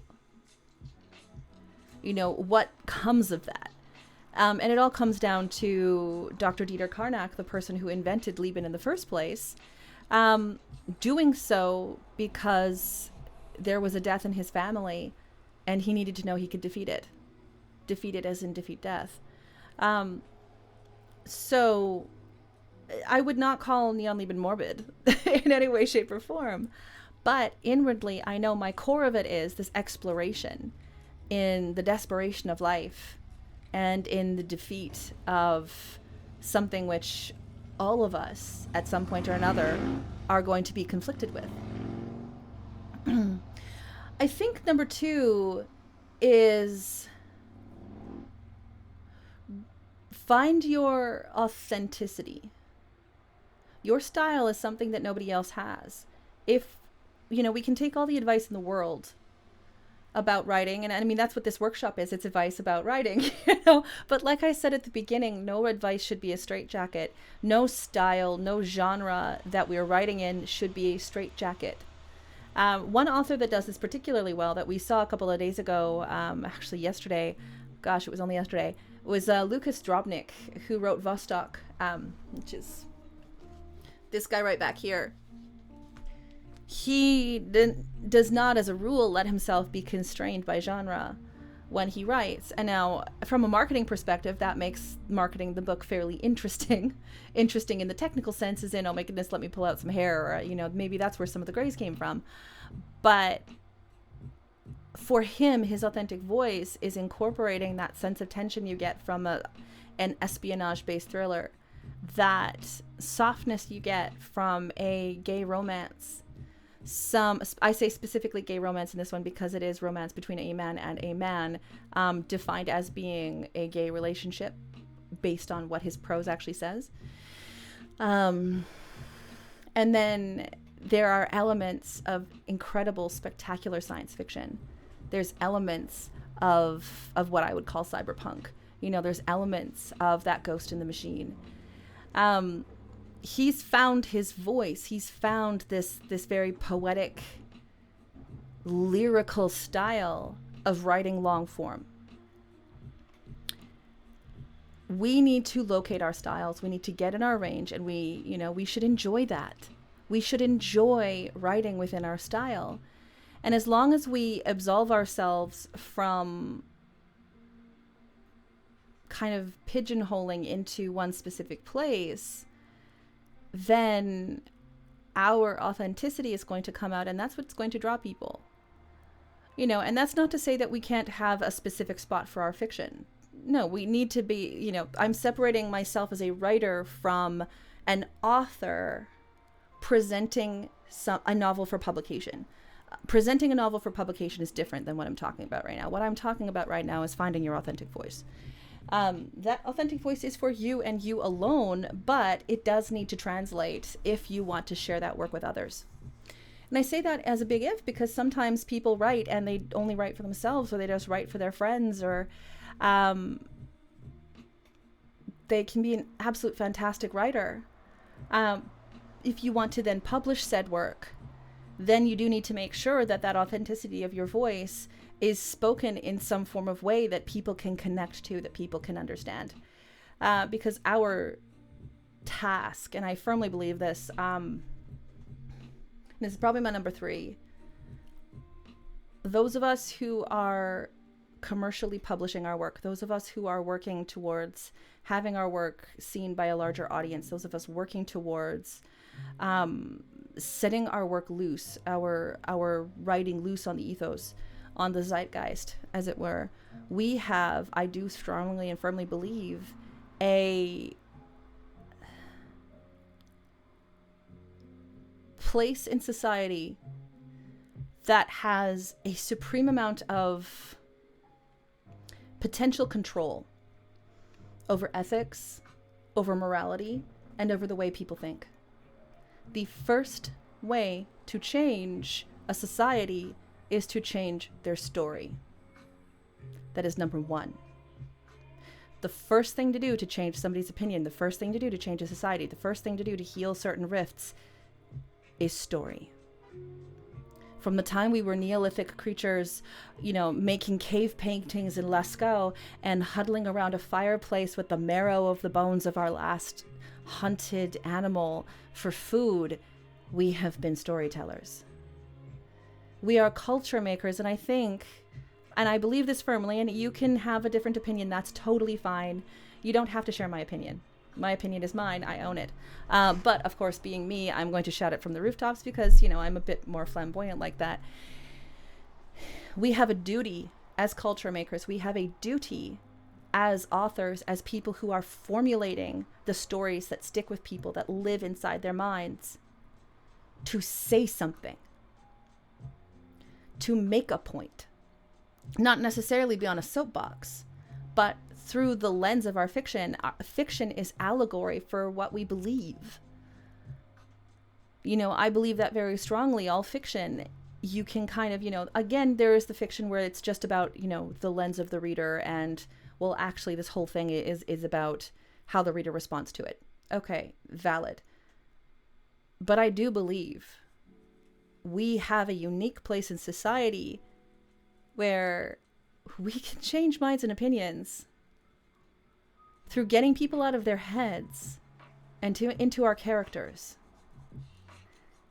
You know, when somebody reads the first chapter of Neon Lieben and they see Adarastos walking through a hospital full of humans for the first time, and he does not understand the words coming out of their mouths. He does not understand their chitters and their groans. He does not understand that the building was something built and not made out of steel girder forests and some form of transparent solid water. He doesn't understand any of that.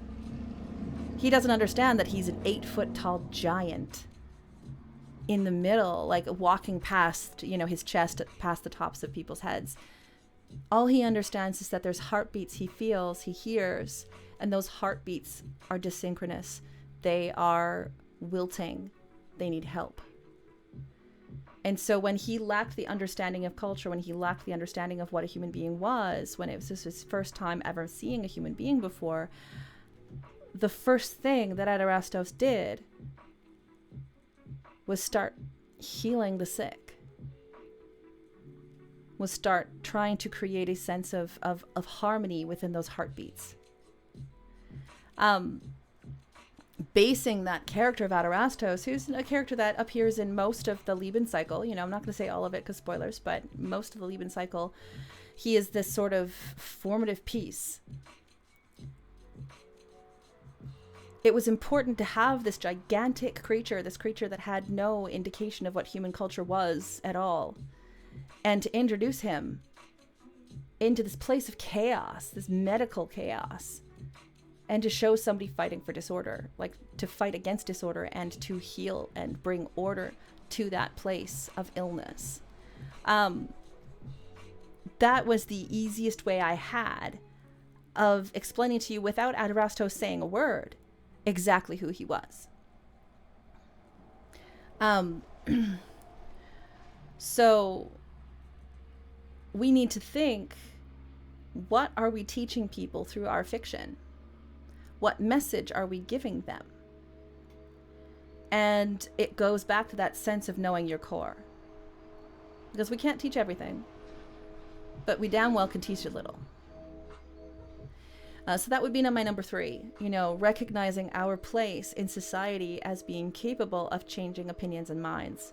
And what story do we want them to know? What story do we want them to struggle with you on, and then to trust you that by the end of that story, you're going to take them out of that valley, or out of those tunnels, or from the plains into the stars. But that is a silent contract we are making with our readers. We are telling them that you trust me with your heart, you trust me with your mind, you trust me with your imagination, which in the moment it's reading those words cannot necessarily tell it's not actually happening. Our brains are amazing. When we're inputting that kind of stimulus for a second, there's parts of our brain that are lighting up as if it was actually happening to us. We are putting them through that for a reason, and we are bringing them out on the other end. That's a promise in my fiction. I will bring you out of it. I'm going to take you to some incredible places. I'm going to take you to tension like nobody's business. But I promise you, by the end of those books, you will be in a completely different and acceptable place.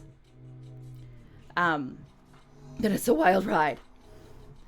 Okay, let me see here. We got 6 minutes left on the sprint, so 7 minutes left on the sprint. I think another thing, just speaking about writing in general, and now not like that kind of like meta narrative and the purpose of writing as people who are creatives, but getting into the nitty gritty. I think one of the most important lessons to learn about writing is that pacing, like tension, is a fluctuation game. I say this a lot on my critique streams. I say this all the time.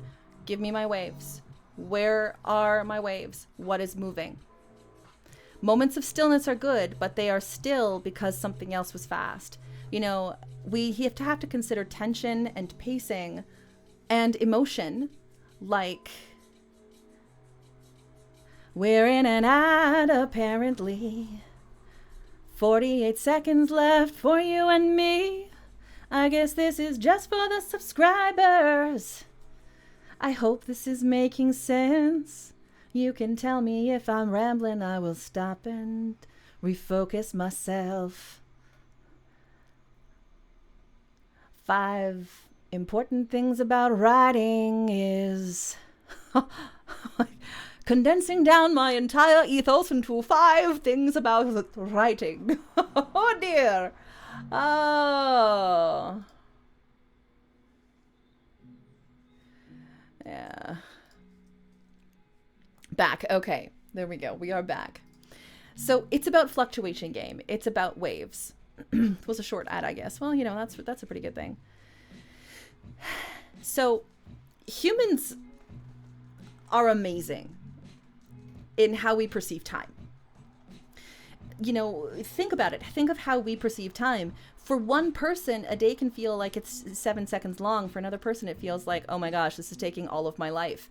Maybe something feels like it's stretched out like warm taffy on a hot summer day, or maybe it feels tight like, like an ice cube coming from a tray. The way that we perceive time is person and personality specific, and it's specific to the events that are going on while we have that perception of time. And I would argue that our ability to perceive time the way we do is one of the things that makes us human. It's one of the things that makes us cognizant of sapience, and I'm sure there are other species like dolphins and elephants. There's a lot of research going on about dolphins and elephants and the way that they can kind of see certain things and perceive time. But to my knowledge, humans are the only current species on the planet that can collectively understand the shifting differences in one person feeling like this has been going on for 3 hours and another person being like, wow, this has been 5 minutes. What are you talking about? So why am I saying that? Think of the moment. Is it something of significance where we can pause, where we can have that sum total of weight from multiple chapters, multiple storylines, multiple moments of characters, press down and lengthen like something of a high gravitic force in the fabric of space-time? You get those dips in space-time when you look at Einsteinian theories of relativity and general relativity and things like, you get that wonderful dip and stretch of space-time. If it's that significance of that moment, and I think slowing down that bit of tension, building it, and then letting it go, and all of a sudden it's talking faster again, and things are moving again. And for those, for that 2 seconds it took Baiko to unlatch the yellow dress that I've got in my little piece of flash fiction that I'm looking at, and let the fabric fall to the floor. By the time I'm finished editing that story, I want it to feel like that fabric took an hour. To Demian, it sure as heck did. To me, to the reader, it's a few seconds. So we want to make sure in our work, and again, there are certain genre-specific things, like in murder mysteries and thrillers, there needs to be a more kind of up the roller coaster view of tension. But for me personally and my style, I think that tension is best as a fluctuation game. It's best as a wave function. I'm going to ramp up the tension on something, and then I'm going to crash it back down. I'm going to ramp it up, and I'm going to crash it back down. And maybe sometimes that means that Max Allard in Jan Lieben is going to say something funny, and we have this heavy, tense moment like we just had in chapter 1, which you can see on the Twitch Writers Network live reading that we did yesterday. There's the VOD that's going to be going up on the Writers Conduit YouTube channel. Make sure you follow Writers Conduit on YouTube. So I read chapter 1, and there's that entire big building tension moment of Adarastos meeting humans for the first time, healing people, healing the woman, and just kind of being in this place of meeting humanity for the first time, while all of these androids stand there staring at him without moving. And then boom, the next thing that happens is I break that tension with little 20-year-old Max Allard running into the room for his commanding officer and mistaking his call for being in trouble for bringing a surfboard onto a battleship. I swear I had permission to bring that surfboard, sir. What? No. What? No.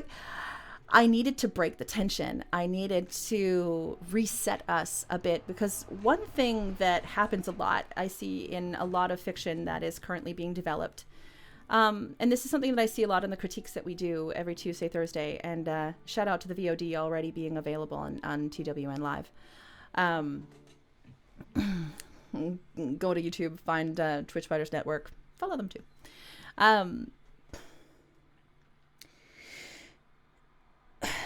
I see a lot how there's a lot of us writers who we get so, and this is something that I do to myself, and so I'm keenly aware of it because I have to edit that in my own fiction. I get so consumed by this intensity of emotion, I forget readers need a moment to breathe. Because if all we do is, say, have a piece of music where somebody is screaming at the top of their lungs until their voice breaks into a microphone with a drum beat that never ceases, it's like, you know, a Gatling gun, a rapid fire on the drum set. There are very few people who can handle that for 3.5, 4.5, sometimes 15, 16 hours. Yeah, that was a fun sprint, eh? Yeah. There we go. When I think of the music that I like to listen to, you know, I'm thinking specifically of the death metal that I listen to, you know, Flesh God Apocalypse. There are those moments of that intensity, that screaming, that yelling, that huge rush of sound, and the beating of the drums and the guitar and the symphony in the background, and it's incredible. But then something softens. There's a bridge. There's something that lets us go. And then we can take more tension the next time, and more tension the next time. Because when you promise your readers and you let them know that they can take a breath once in a while, they will be with you longer. They will be able to handle it. You won't necessarily have as many people noping out. You know, there's certain fiction that I read where I go, if I had to sustain reading this for 12 hours or, you know, sitting there for 4 hours reading a few chapters of this book, I don't know how much of this I could read in a single sitting without needing to take a break. I've had that in my professional career as a reviewer. There have been books that I've been given to review that were very well written, but I could only take in spurts because they were so intense. Intense from a personality standpoint too, just with the content of the things that were in them. Now, whether that moment to breathe is humor, or it's that quiet time, or it's flipping to another character and kind of having that shift, you know, chapter to chapter, you know, you're building up in one chapter and then another chapter starting down here. Those wavelengths are worth their weight in gold-pressed latinum, or pick your poison based on whatever fandom you really enjoy. And Sailing Ocelot says, a moment to breathe is super important. Yes, especially for readers, I think. Sometimes constantly fast-paced stuff can get a bit tiring. It can. Well, you know, this is a human condition thing. If we get overwhelmed, most of us shut down. If you're constantly overwhelming your readers, a lot of them shut down. Yes, absolutely, Gwyneth, go for it. Post the ending here. If you want to show your workshop sprinting, please throw them up either here or on the Discord. I will be taking a look. I see that Sailing Ocelots is here, so I will be taking a look at Sailing Ocelots and at Gwenefrey's. All right. And here's something else. This will be my final one about my top 5 writing tips. If you have a line of, hello Raven, how are you? If you have a line of thought, you know, if you have some form of plot point, or you have some form of emotional journey that you're taking a character on, make sure at some point the character actually rectifies it or finishes it, or it comes to some form of conclusion.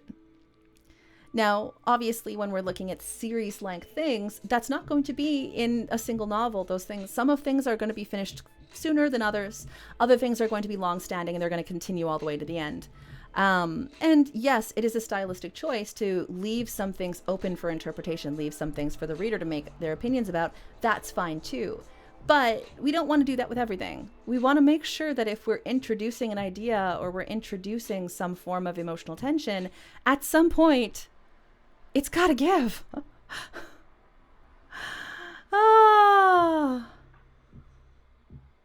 At some point, we've got to see where it goes, how it ends.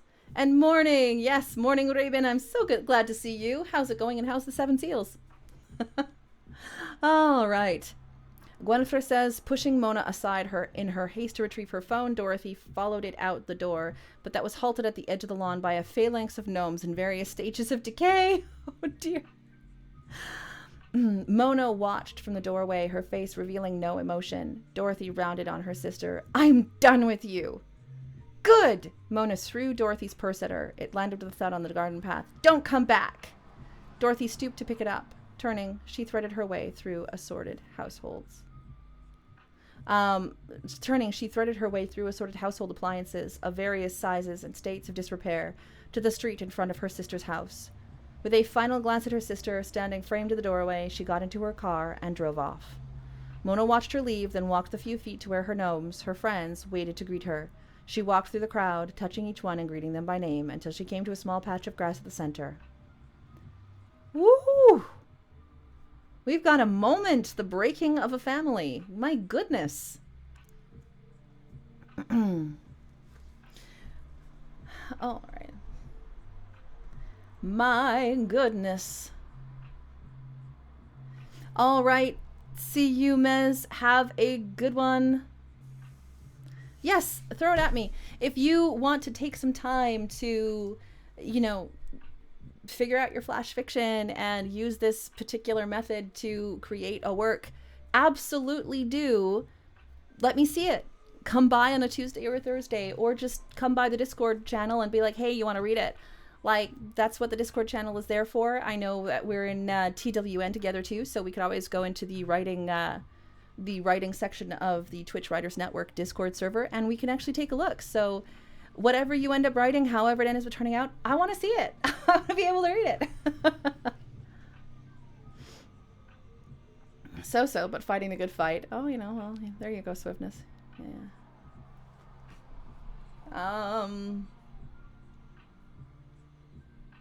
All right. Hold on. Until she came to the small patch of grass at the center of the protective ring. Bending to pick up her sister's phone, she looked at it intensely before returning to the safety of her house.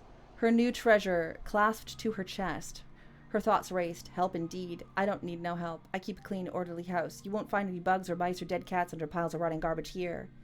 After locking and bolting her front door, she paused to survey the walls of clear plastic containers, each one neatly labeled. Oh, we've got a hoarder. Yeah, some days all we can do is fight. And sometimes it's fighting with our own work. Other times it's just keeping on. But yeah. Oh, Gwennifer. Powerful switch between the two sisters. And between that kind of ghost of their mother. And that sort of look into somebody who has their methods, but maybe to somebody else those methods look a little bit strange. Each one neatly labeled that lined the path through her living room to the kitchen. No more than 4 to a stack, that was her rule, and she knew what was in each one. That's why she used the clear ones and kept a running inventory of their contents. She was still shaking after her sister's visit. A cuppa, that's what she needed, but first she needed to put away her new acquisition. The bin she wanted was 3 stacks in, the second one down. But that's her sister's phone. Oh my goodness. Opening the lid, she placed the phone inside. And this is something, so for those of you coming in, this is something that Gwennifer wrote during our workshop. So we were looking at things that written through the workshop. I did not get any extra things written on mine just because I was gushing over the wonderfulness of prose. But that's okay. I believe there's one more piece from that Gwennifer one because it's opening the lid. She placed the phone inside. is cut off.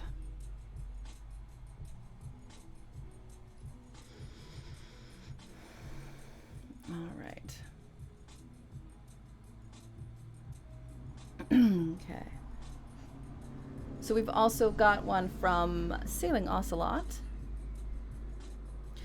Annabelle shivered in the hot rain. Under her deep breaths, the vehicles, the shouts, and the midnight trade struck rhythms that marched with blurry streets.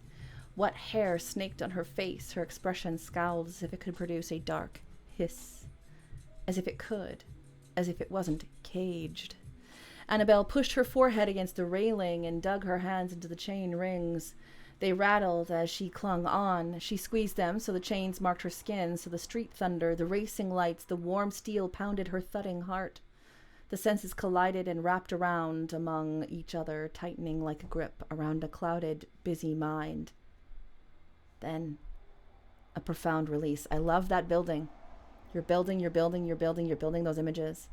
Annabelle gazed at the rooftops below. She watched the dazzling red gold glow of the endless alleyways bleaching into highways and the white searching dock lights circling the sea bay.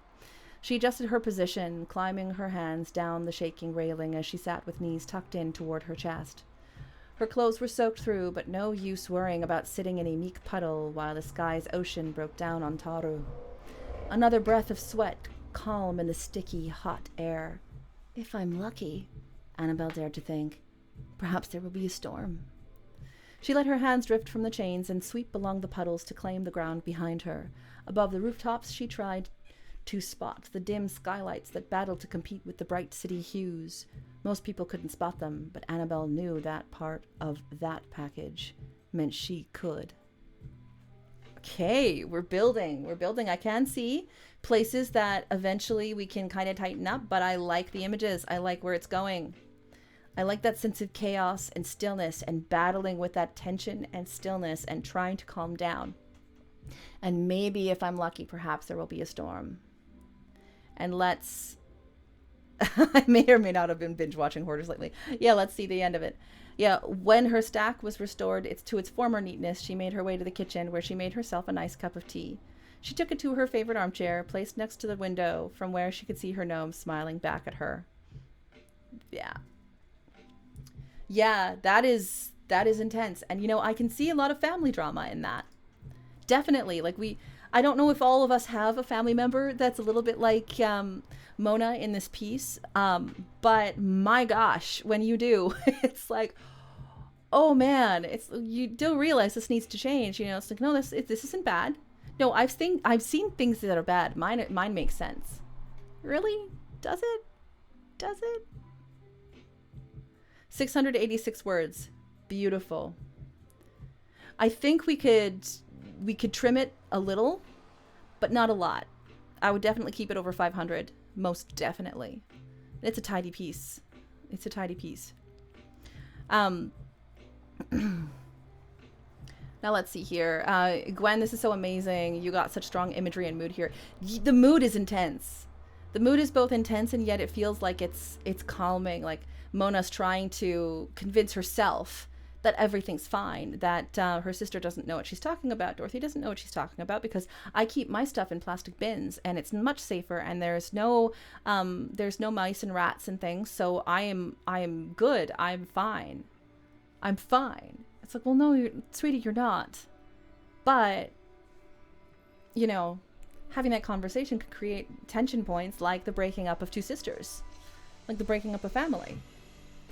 And Sailing Ocelot says, thank you, Sapha. It was a big challenge to write, but really fun challenge. It is challenging. And, you know, I was watching a webinar from the Writers Union of Canada the other day, and it was talking about short fiction specifically, and people being like, I took more time per word on writing short fiction and flash fiction than I did on a novel. You know, they're like, you know, I need a piece of short fiction. It'll take 2 months. Holy crap, only 2 months? You know, what? That's such a short period of time. How do we do that? And thank you, Wyvern Rider, for the follow. Big hearts, Wyvern Rider. Thank you so much. I'm giving you some hearts to use as shields. All right, there we go. We've got our wonderful Spartan with heart shield. And just so that we know, yes, I am aware we have gone beyond 12:30. I was told privately that it is okay for me to go a bit longer if it means that we can workshop more of the pieces and have more time to spend on this workshop. So yes, I do recognize that this was supposed to end at 12:30. If you have to go, thank you. I love you. Safe travels wherever you're going. This will be on VOD, and I will be putting my slides up as a PDF for people to have in the treasure trove, the Writer's Conduit treasure trove. So those will be available as well. And after Writer's Conduit is over, they will also be available on my website.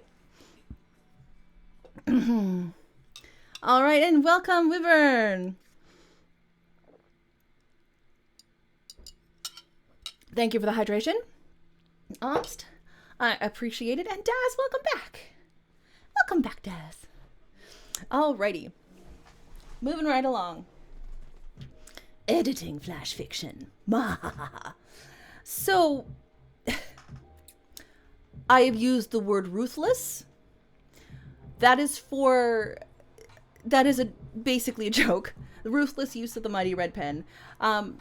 In editing, it's important to remember, especially if you're editing somebody else's piece, that there is a difference between editing and demoralizing.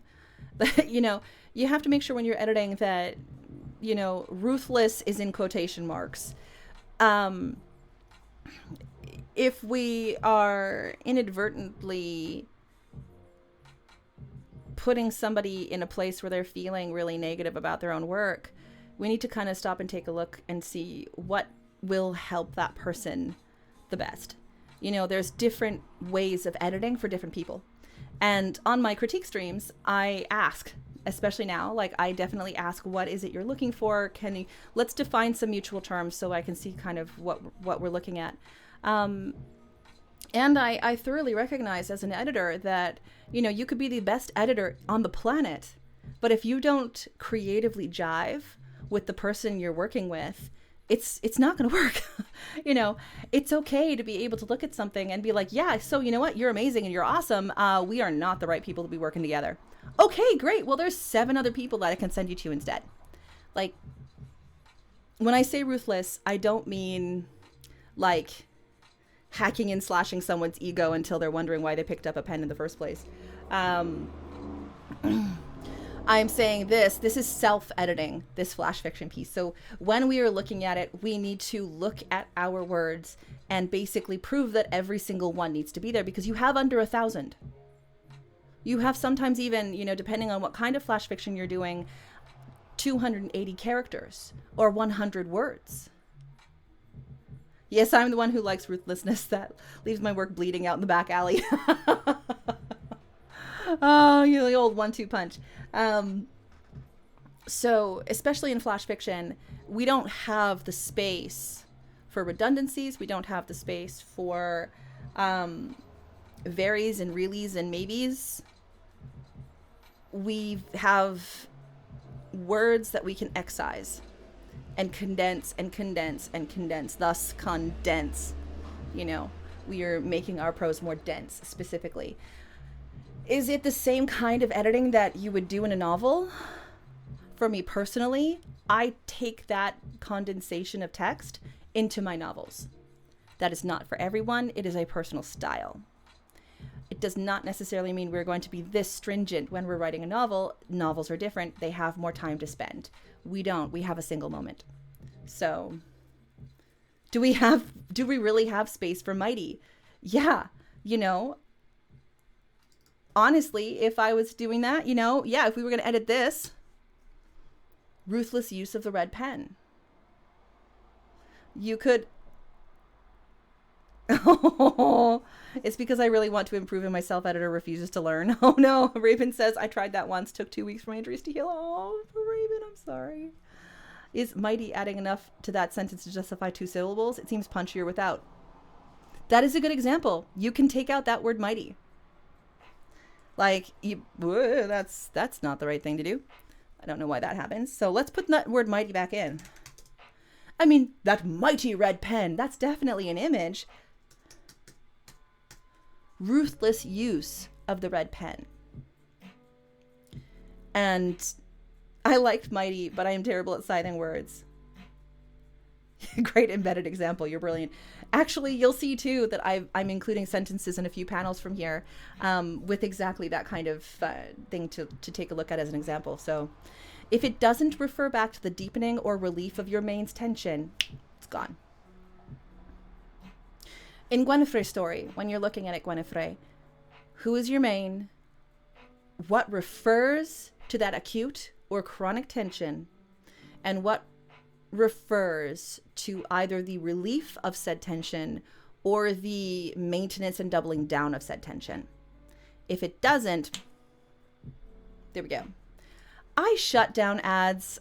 I did. I turned ads off, but Twitch is still putting them on because I normally have them on. So I apologize, everyone.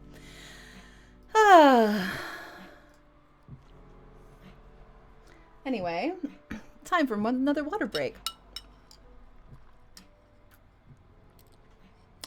Yeah, I did. I shut down ads before we started, but Twitch be Twitch. And that's okay. All right. Density. This is something unique to poetry and flash fiction. Yeah, no kidding. Oh, yeah. So, to all my subscribers that heard me apologize for the ads and saying, I'm sorry, I turned them off before I did this, but somehow they're on anyway. Yeah, to everybody else, I apologize. I turned them off. They're back on. Okay, I'm just gonna kind of raise my hands to the heavens and shake my head. All right. Density. Each word matters, or it's gone. Each word carries massive weight. And yeah, you can take out that massive. You know, when you're looking at flash fiction, it helps me personally to think of poetry and to think of how hacky slashy I am when I'm writing my poetry before I get to the final poem, which ends up in a collection. Deferring to the mighty Twitch. I prefer the mighty Iro. Yeah, no kidding, right?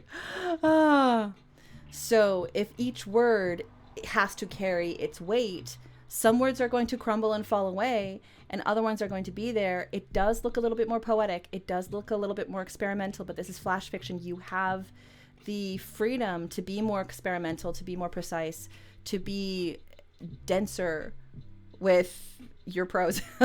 Raven says, ooh, I'm good at being dense. Yay. Oh, yeah. Here's my cheat sheet for condensing our work. Extraneous words. Very just that had, however, ly ending words really quite like seemed to, however, though, suddenly, you know, all of those kinds of things, although, gone, gone, gone, gone, gone. Easy simplification way.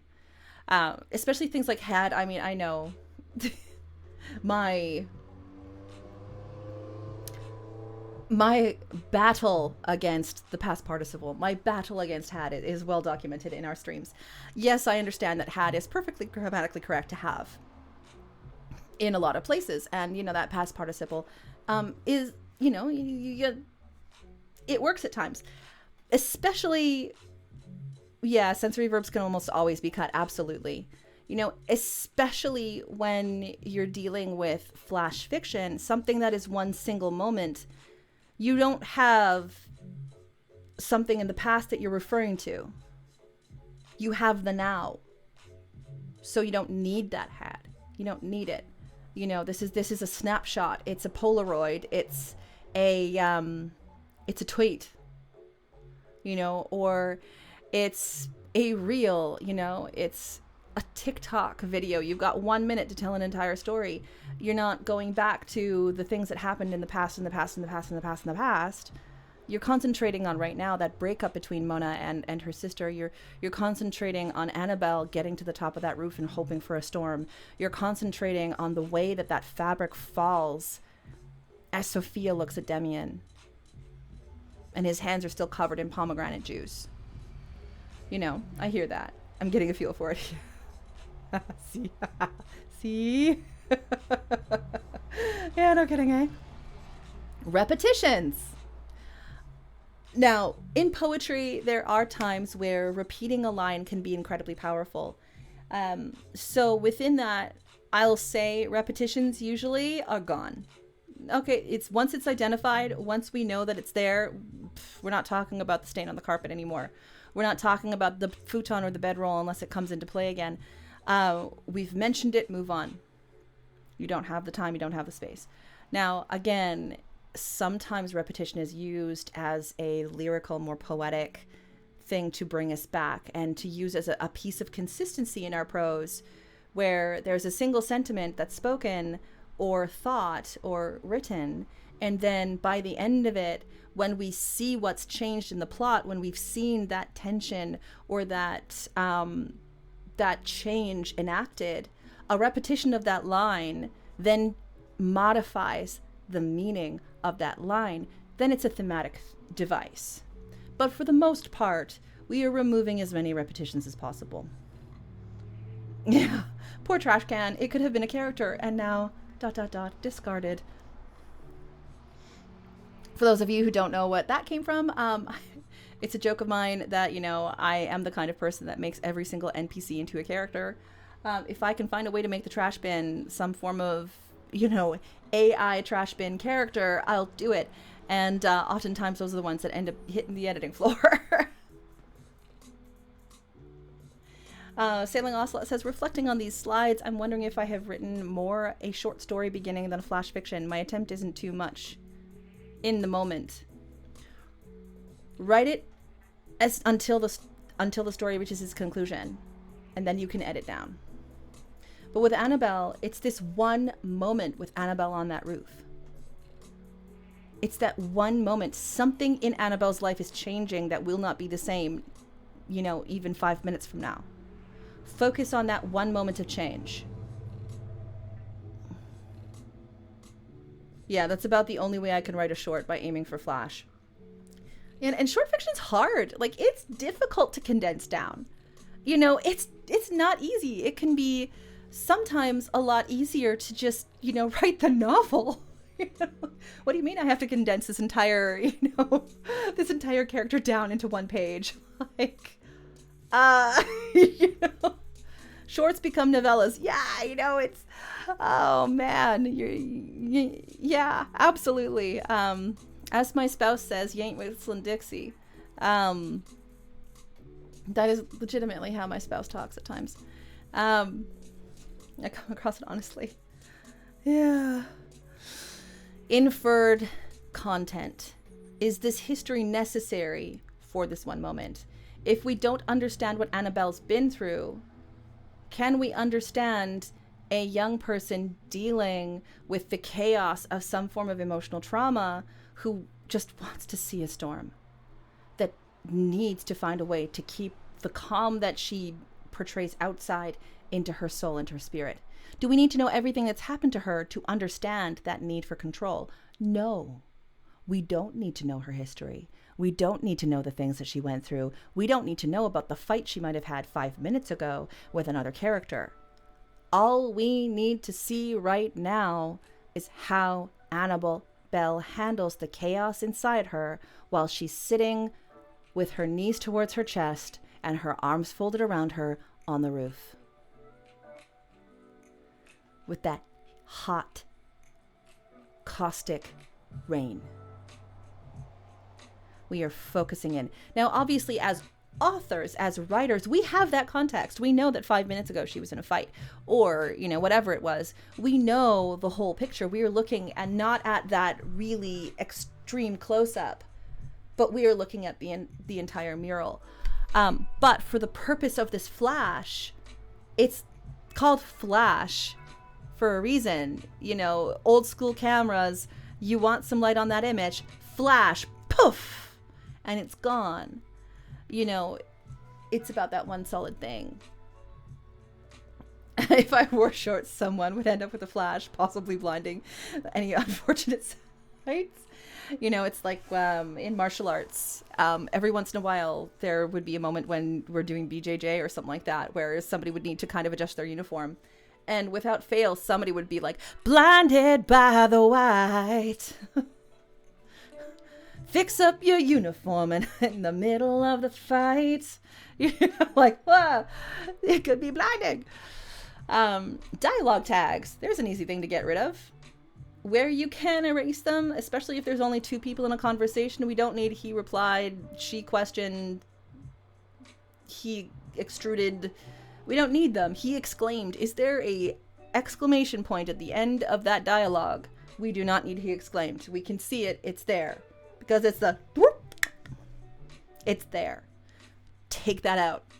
Where you need to show who's saying what, there must be some form of action that they are performing you could have there instead. My door tag's dying all the time. Yeah, they're just like... sometimes they're just going. Mine too. Again, you guys get to see my first drafts too, so you can call me out on that. Like, absolutely. I do it too. I have those in there so that I can erase them easily. Erase dialogue tags, they say. It will be easy, they insist. Yeah, erase dialogue tags. It'll be easy.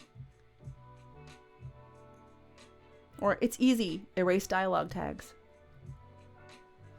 Yeah. And then another way that we can condense our prose is when we consider the reader. The reader will return for more if the story is compelling and well written. Again, it's about this one moment, not about telling the entire lifetime of that character. You know, again, going back to Mona, it's about that moment that Mona threw her sister out of the house and said, don't come back. Really, I'm fine. I'm okay. Everything's fine. I'm okay. Everything's fine. As she's making herself a cuppa and putting away this broken cell phone that is now part of her new collection, we don't need to know the entirety of her life. You know, if the writing is compelling, if the writing is there, people will come back for more. They will come back for another flash fiction piece on that character. They will come back for the novel about that character, you know, or in case of Sailing Ocelot, the visual novel, you know. People will come back to see what was it that made Annabelle so feeling of the chaos inside that Annabelle needed to climb that roof. I want to know more. And that's where flash fiction can be an excellent condensing character count, cuts down on tags. It really does. If you only have one or two characters in a piece like this, then by the time you've said, you know, you've shown that one person talks first and the other person talks second, you can kind of guess, you can see who's in that conversation. But using flash fiction as a lead-in for our larger worlds, our larger works, is an excellent way to both give a little and not too much. Because we're giving relief for that one moment, but that doesn't mean we've won the war. It's a battle. It's one thing. It's one scene. You know, somebody goes, and scene. And then you go take a break. You know, somebody makes a joke. Everybody laughs. And then somebody else goes, okay, now we're going to play words out of a hat. Words out of a hat. Where the audience members, you have those papers. Let's put them in here. We're going to play words in a hat. Like, so let them crave for more while delivering one key moment. Deliver one moment. What happens to Annabelle on that roof? What does she come to, even if it's just a moment of calm? As does every change. Yeah. No, not my LY words. Suddenly, Dazzlecat exclaimed horrifiedly, no! Yeah. Yeah, goodbye, LOI words. Let's take a look at this sentence. Yeah. Yeah, Cephas Teevil or Andrew Teevil is a different dynamic than Andrew plus Cephas with Teevil. In the story that I was writing earlier that you can see on the Discord channel, if it was just, you know, it's just Demian and Sophia in the flat. If Ego was there, there would be a very different situation happening. Sly attempts to get LY words to fly. Somebody cue the Statler and Waldorf gif. No! Yeah, finding all the LY words that are not like suddenly. It's like, oh, that would be awesome. Department of Redundancy Department. Yes. So let's take a look at this sentence. Looking around the box, Max saw the griffin paw at the loose dirt around it. We've got the redundancy, Department of Redundancy with around and around. You know, we've got looking around the box, Max saw the griffin paw at the loose dirt around it. Fly's not allowed though, LY word. Uh-oh. Now people are going to be like, haha, I purposely not use the word fly because Sapha told me not to. That's not what I meant. Ah! Ply them with your... Okay. Ply us with the vocabularies. All of them. Let's take a look at what we can do here. The griffin pawed at loose dirt. Like, we can take around looking around the box Max saw. Because looking around the box Max saw, is that the important thing? Or is the important thing the griffin that pawed at loose dirt? Then we could further take that sentence down. The griffin pawed at the loam. Loam being soil with, you know, humus in it. Not hummus as in like, yummy hummus. But hummus is in just kind of like decomposing material and, you know, can be a little bit softer. The important part of that sentence isn't that Max was looking around the box and saw that there was dirt around a griffin. The important part of that is that the griffin was pawing at the loam.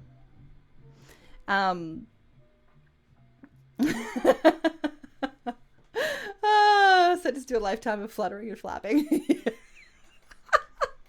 So when I said LY, you guys knew what I meant, but thank you for making me laugh. All right, and WTB, your Venus Lee trap.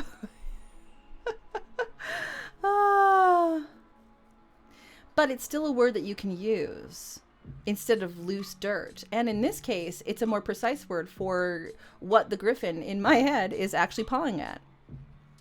So see some of these spatial words that we were able to get rid of. Around it, we were able to get rid of. Looking around the box Max saw. Now, this is something that happens a lot, especially if we were in first person in our narration.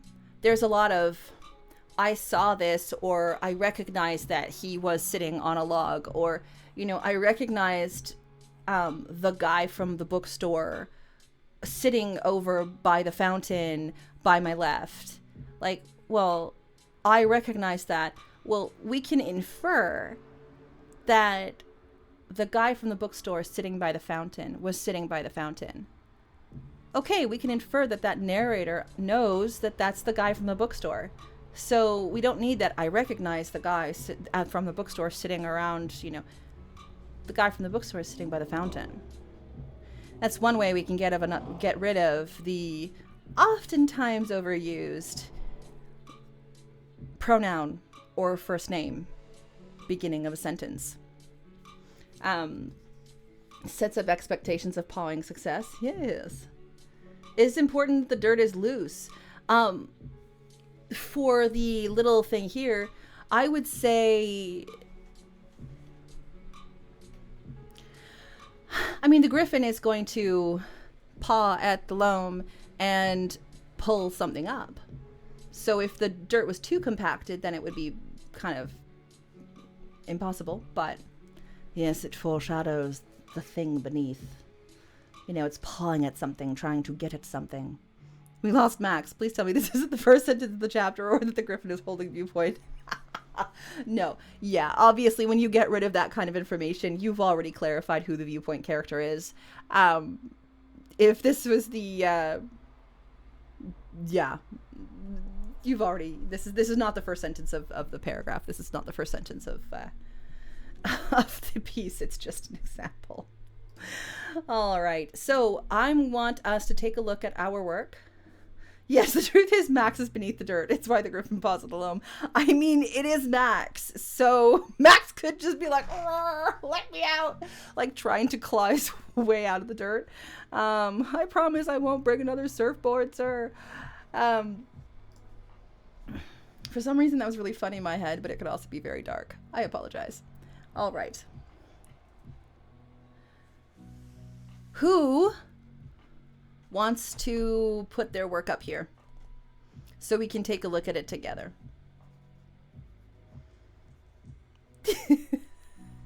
Oh, I mean, it could. Or knowing Max, he kind of like fell asleep in a shipping container and then ended up being like thrown into something and sunk. It is Max, but after all. This is the last thing we'll do today, but who has prose that they want to put forward? Okay. Drat, I missed the writing thingy. Don't worry. I'm going to be putting the slides up of how to do this. But Raven writes with dark humor is like food. Not everyone gets it. Stop it. Oh, yeah, pretty much. All right, Gwynethray, I am going to find yours. Unless you want to go into the Discord server and just post it in workshop writing so I have an easier time of schlepping it up here. Where did it go?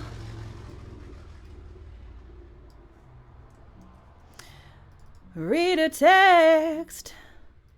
I'm putting you on. Do do do do do do do. I'm getting this going on. Do do do. Filling time with my weird ass voice. Trying to see how this goes. Whoop. All right. Do. Where is this going on?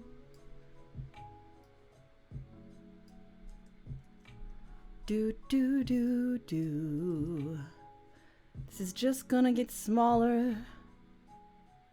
Okay, I think I don't know if I can get the earlier part of that without you copying and pasting it for me. Thanks. Oh, Muse, protect me from apostrophes. Do you miss Barry yet, Sapha? How could you tell? What? How could you tell, Angst? Just a little. Okay. This is going into PowerPoint.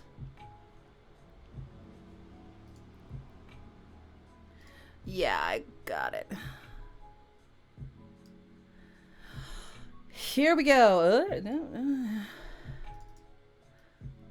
Now. Doop doop doop doop doop doop doop doop doop doop doop doop doop.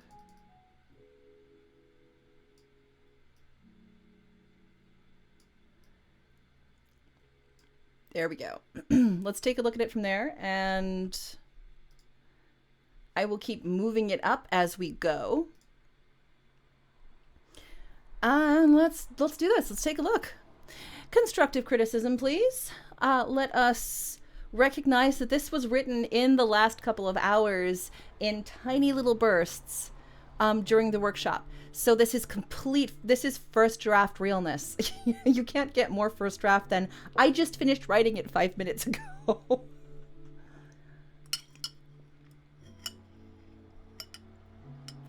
Let's do it. Give that here. Mona grabbed at the piece of string her sister Dorothy dangled in front of her, panic rising into her throat like vomit. Okay. Let us take what we saw about both redundancies and excising words, and let's take a look at the sentence. Mona, totally unedited, not even read through. Exactly. This is the most raw prose that a writer can give, and it takes a tremendous amount of courage to be like, yeah, put it up there. So my proverbial hat, and later on the makeup on my face, is off to Gwynethray for being just incredibly courageous. So thank you for being our wonderful Gwynethray and for giving us this to look at. So the piece of string her Dorothy dangled. We could take in front of her away if we wanted to. Yeah, you could do rising like vomit instead of into her throat like vomit. Yeah. You can take in front of her away potentially. Let's just take it away and see what happens. And if it doesn't work, we can put it back in. There we go. There we go. Give that here. Mona grabbed at the piece of string. We know that they're sisters later, so... And you say, that's it, I'm calling adult protective services. If you won't let your family help you, I'll let them deal with you. That shows us that they're family, so we can take her sister away. Mona grabbed at the piece of string Dorothy dangled, panic rising like vomit. Now, Mona, I would put Mona here just because there's two women in this situation right now. Mona struggled to breathe as the walls closed in. You could take as the walls closed in on her out. You could just say Mona struggled to breathe. Period. It depends. And I mean, too, it's important to consider when you're hacking and slashing at a piece of flash fiction, sometimes it happens that we hack and slash it so much that our voice is gone. Well, then we need to go back in and find places where we can reassert our authentic voice. So as I'm removing certain things, if you find on another read through, you're like, actually, you know what, that's a little too sparse. I need to put something in and get my authenticity in there, my authentic voice in there. Then by all means, add back in. That's okay. This is just an exercise in how you can remove things. All right.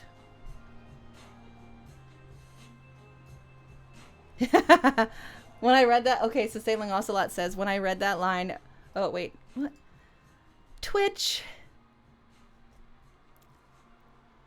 And I keep actually going in and clicking no ads on the thing and clicking save and the whole thing, and no, nothing. Okay. I don't know. I keep clicking ads off, but it... Anyway. All right, so Sailing Ocelot says, when I read that line, I felt, oh, there's no way that can be condensed. Just watching this process is so eye-opening. Thank you, Gwen, for offering your work. It's going to be so sharp when it's edited. It's going to be so sharp, it'll be an obsidian-pointed scalpel. Mona struggled to breathe. Why are you keeping it? How? It's old. Let's take out the it's old. Why are you keeping it? How long is it since parcels had sealing wax?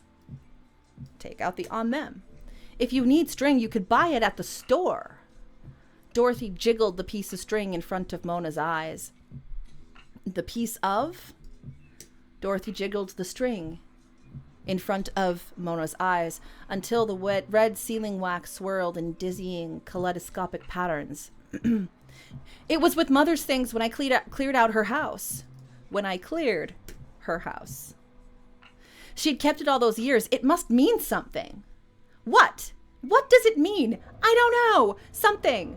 It means something. Where is the until? Is it has been? Yeah. Here we go. Let's go back in. We can take out the until. It is... Has it been? So where are we looking now? Why are you keeping it? How long? Yeah, you're right. It should be has it been. You're right. How long has it been since parcels had sealing wax? Now here's a couple of a has and a had, but they actually belong there because it's had as in since they possessed sealing wax, you know. If you need string, you could buy it. You could take at the store out too. If you need string, you can buy it. Mm-hmm. Dorothy jiggled the string in front of Mona's eyes. The red sealing wax swirled in dizzying kaleidoscopic patterns. It was with Mother's things when I cleared her house. She'd kept it all those years. It must mean something. What? What does it mean? I don't know. It means something. Again, we've got repetition here. We can have 2 points of repetition in this, but we don't need all of them. And I would probably take out just one of those just because, yeah. Yeah. All right. That's it. No, let's take out the that's it. Just make the statement. I'm calling Adult Protective Services. If you won't let your family help you, I'll let them deal with you. I'll let them. You could technically take out this I'll let them deal with you and just go, if you won't let your family help you, I'll let them. I'll let them. Because again, this is conversation, so we can kind of truncate even further sometimes. Dorothy, now this goes back up there. Dorothy pulled out her cell phone. Let's just take out the and began to punch in numbers. Dorothy pulled out her cell phone. The action of her pulling out her cell phone is enough, you know? A hot flash coursed through Mona's veins, giving her strength and purpose. A hot flash coursed through Mona's veins. She reached for the phone, wrenched it out of Dorothy's hands. You could do wrenched it from Dorothy's hands if you wanted to, or wrenched it from Dorothy. Yeah. Yeah. A comma or a period. So I'll use both, one stacked atop the other. Yeah, hey there, that, you know, hey, semicolons are pretty good. Yeah, and you know, sailing ocelot, that is something I like to deal with you because it has more I'm fed up with you vibe. Like, if you don't want the easy way, you can have the hard way. Yeah, that's true. For now, this step is about excising as much as we can. And then, again, like I said, we can add words back in. Like, maybe when we read over this little paragraph again, it's like, you know what? No, that deal with you really does need to be there. It's that gravitas of I will let them deal with you. Because it's not just I'll let them help you. You're right. It is deal with you. They will deal with you. Yeah. A hot flash coursed through Mona's veins. Yeah, you could put Dorothy pulled out her cell phone before I'm calling adult services. That would work totally fine too. Yeah.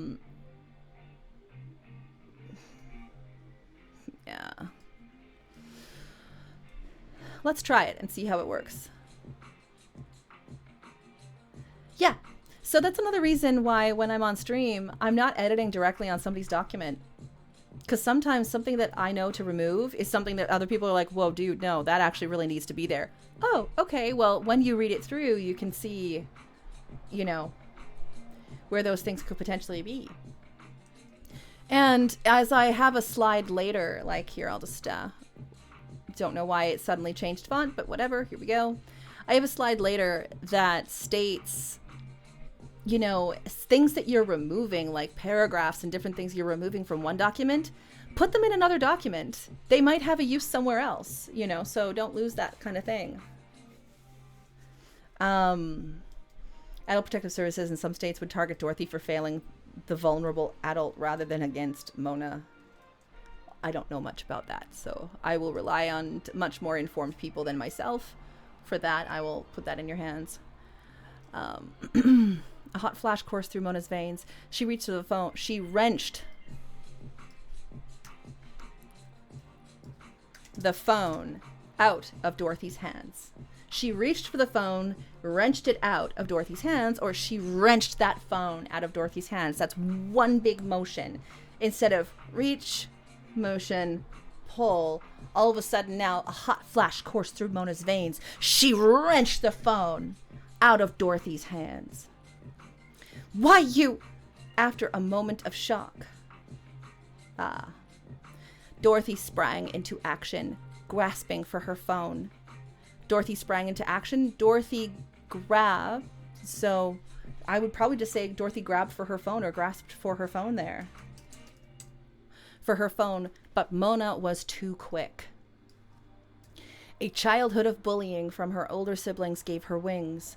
She ran to the open front door and tossed the phone outside. I would put a period here.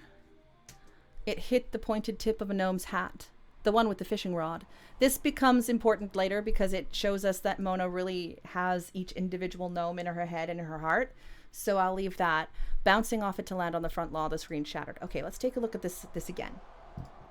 Why you? After a moment of shock, Dorothy grasped for her phone. but Mona was too quick. A childhood of bullying from her older siblings is potentially important here because it's defining that Dorothy is the older sibling, potentially older than Mona. But if you wanted to, you could remove from her older siblings unless it's important thematically. Gave her wings. She ran to the open front door and tossed the phone outside.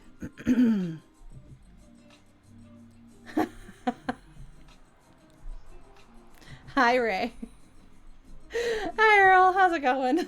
I don't remember it being that bad. Well, you know. It hit the pointed tip of a gnome's hat, the one with the fishing rod. And then I would probably combine bouncing and to land into one motion again. You know, it hit the pointed tip of a gnome's hat and landed on the front lawn. The screen shattered. Howdy, howdy. Shout out to R.L. Arntz III and his interview with Katrina the Lady Writes.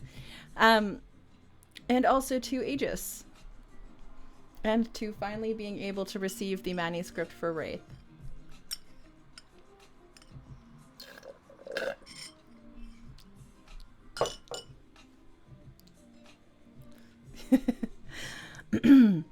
The screen shattered.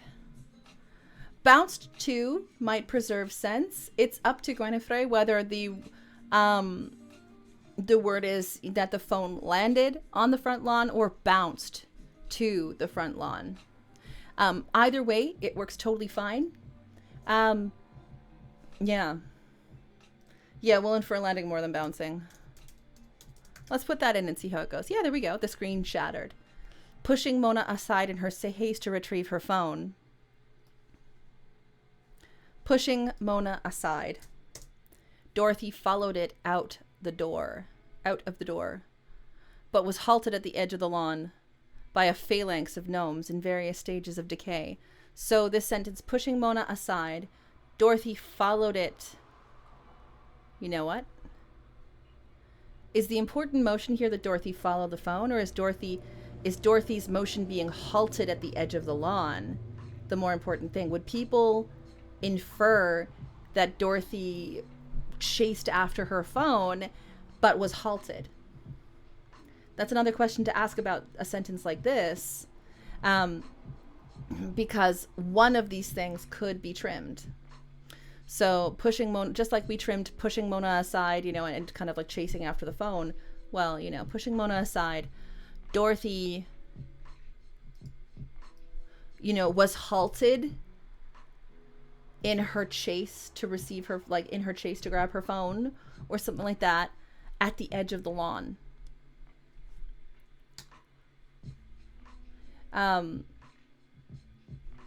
You know what I'll do?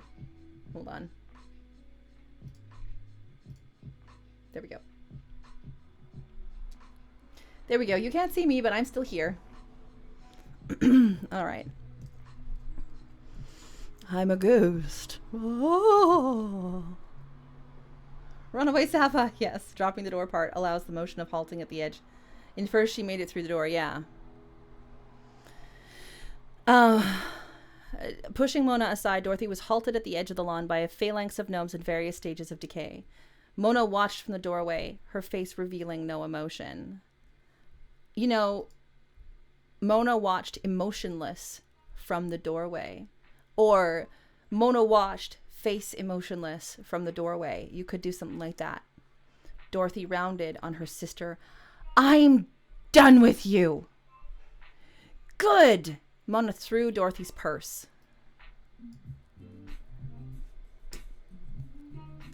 It landed with a thud on the garden path. Don't come back. Dorothy stooped to pick it up. Turning, she threaded her way through assorted household appliances. Okay, so let's take a look at this. Hold on, let me... Please work. There we go. Yeah, let's take a look at this. Where's the phalanx? Was halted.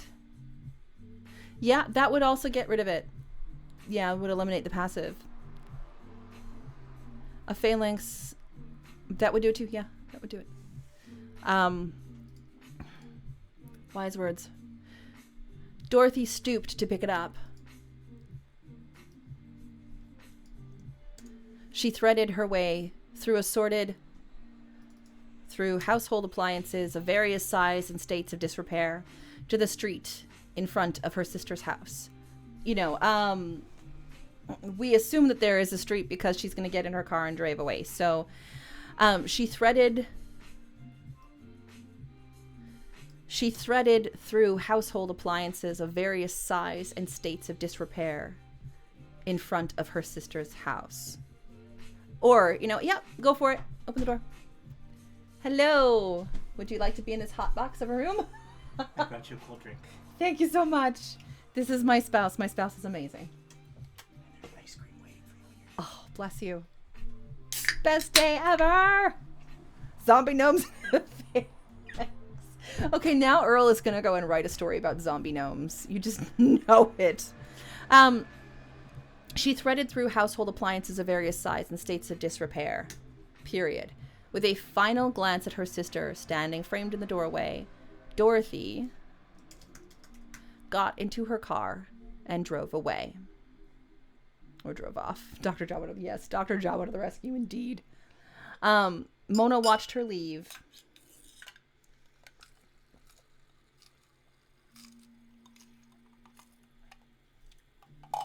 All right. No.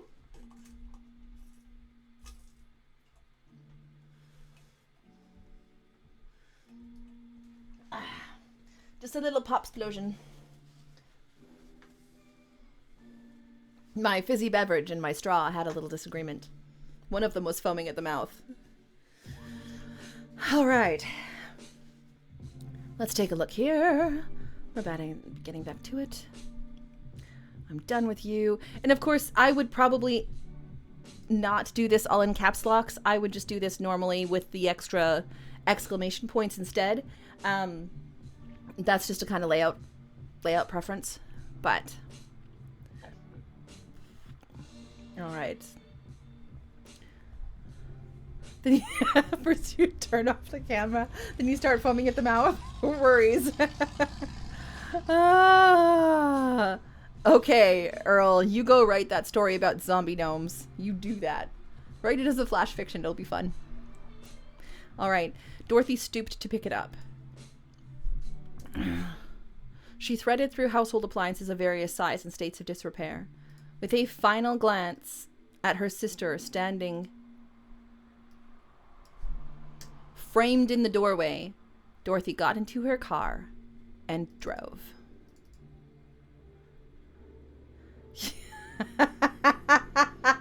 Hydrophobia is next. Keep an eye on the hydrate redeem. Yeah, pretty much, right? Mona watched her leave, then walked the few feet to where her gnomes, her friends, waited to greet her. She walked through the crowd, touching each one and greeting them by name, until she came to the small patch of grass at the center of the protective ring. Bending to pick up her sister's phone, she looked at it intently before returning to the safety of her house, her new treasure clasped to her chest. The one thing that I'm kind of wondering about is why, Dorothy grabs her purse, but she doesn't actually grab her phone. Or it's just that, Dorothy was halted at the edge of the lawn.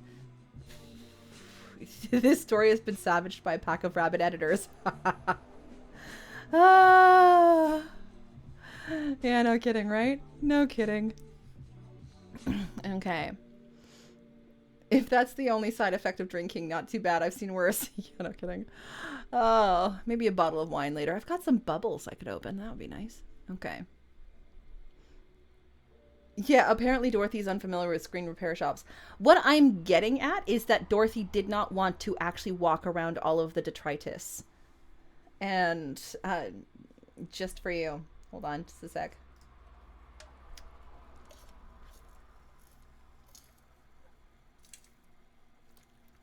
No rabies. Just stainless steel straw. Okay, I'll turn the camera off for now so we can see all of this. There we go. Mona watched her leave, then walked the few feet to where her gnomes, her friends, waited to greet her. The cost of a phone is giving me pause. Unless it was, yeah, unless Dorothy felt like there was some form of threat that, you know, she couldn't go get it, or her sister was like, you know, why would she leave the phone there is the question, unless it broke into pieces. What about the gnome with the fishing pole? Yeah, the gnome with the fishing pole has a name. Why didn't we learn the name earlier? Is a question that I could ask too. Is this a failed Chekhov gun?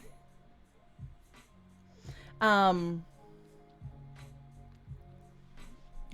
I don't know. I see Dorothy is just overwhelmed. I see Dorothy is overwhelmed, not knowing what to do about Mona and being like, I can't handle this my whole life. Here, let's try this. So that I can... There we go. The whole piece is now on the screen.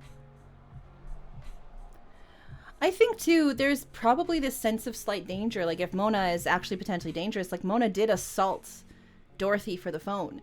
So maybe Dorothy's just scared. You know, that could be it, too. Like, oh my goodness, like, what's she going to do if I stay? Like, am I going to get hurt? Is she going to push me down onto these little things? Am I going to end up, like, you know, and I'm going to end up kind of like, whoa. So I think just a little bit more of Dorothy being a bit unsettled. Not just I'm done with you, but that I'm done with you revolving around fear. But I mean, what happens to bullies when they get older? What happens to bullies when the person that they're bullying becomes bigger and stronger? I think abuser is a tough word to use here. We know that Dorothy is Mona's sister, but we don't necessarily know that Dorothy was specifically the sibling that was bullying her. We only know that Mona was bullied by siblings. So there could have, you know, there's, by the word siblings, we could see that there's potentially more. But anyway, let's keep going to actually, like, you know, condense some more of the wordage.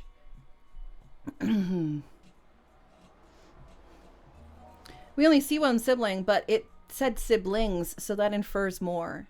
And it's only one sibling that we need to wonder about right now. And if we're left with the question of who is the one that's the most dangerous here, or who is the one that was being mean to whom, that's a good question to leave off on a story like this. That's a good question for a reader to kind of deal with themselves. It does not necessarily need to be clarified beyond this moment of Mona stealing her sister's phone. And there's the potential too, maybe the phone was an old flip phone or one of those new Samsung flip phones and it, like, legitimately broke. Maybe it wasn't just the screen that cracked, maybe the whole thing cracked. So let's keep going here. Mona, I think, watched her leave. Well, we know that she got in the car and drove, so Mona walked to where her gnomes, her friends, waited to greet her. Now, walked here, I think there's, is it walked? Or is it, like, placed her foot specifically?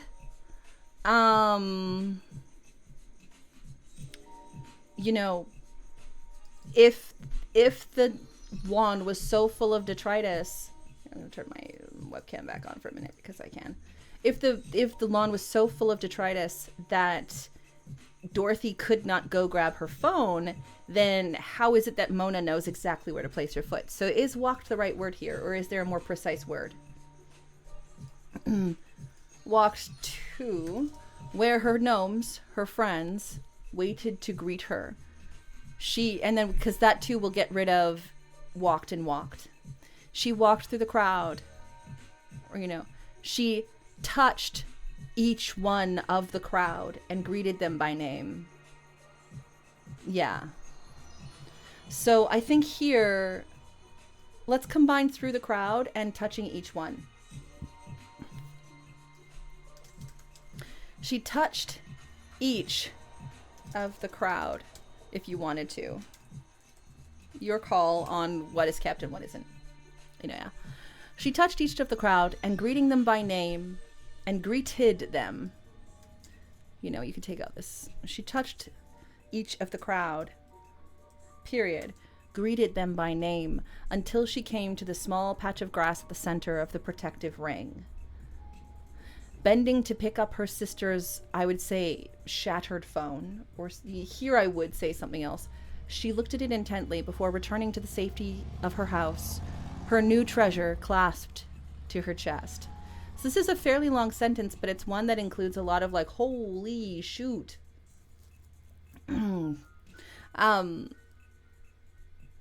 Greeting them by name until she came to a small patch of grass at the center of the protective ring. Because protective ring in the center of a ring, that's giving me a lot of like feels there of the gnomes being some form of talisman, some form of protection zone. Maybe move crowd a sentence earlier. Yeah, you could do that. To where her crowd of gnomes waited to greet her. She touched each. Yeah. She touched and greeted them by name. You could do that. Greeted them by name until she came to the small patch of grass at the center of the protective ring. Bending to pick up her sister's phone, she looked at it intently before returning to the safety of her house, her new treasure clasped to her chest. Because I'm rereading. I'm trying to see what is thematic and what needs to be there for a pause of tension and what's too much. And, you know, sometimes you need a couple pass-throughs, especially if you're reading it live on the internet for everybody to read. Sometimes I need a couple minutes. My brain works, but sometimes I need a little bit of time. I think, though, bending to pick up her sister's phone, she looked at it intently before returning to the safety of her house.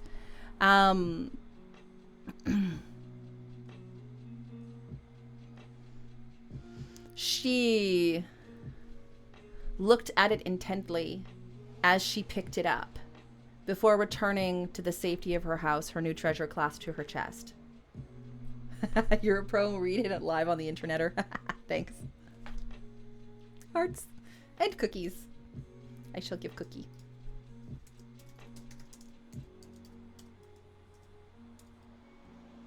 There we go. Alrighty.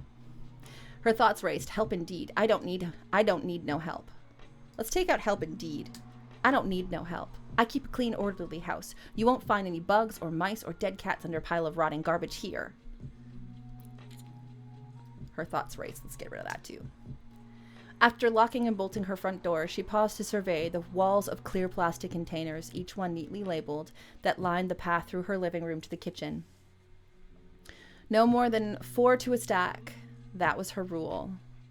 Okay, let's take a look at this again. Bending to pick up her sister's phone. She looked at it intently. But okay, that's the thing about this sentence, though. Because I see the reason why she's doing the bending motion first is because otherwise you would have an entire paragraph that starts with first person or pronoun. So I don't want to reorder that too much because of that. How are we doing on the ad? My not ads ad. Okay. All right. We've only got a couple more minutes here, and then we're going to raid back into Writer's Conduit. But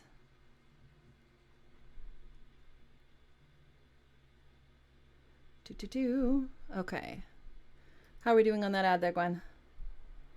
After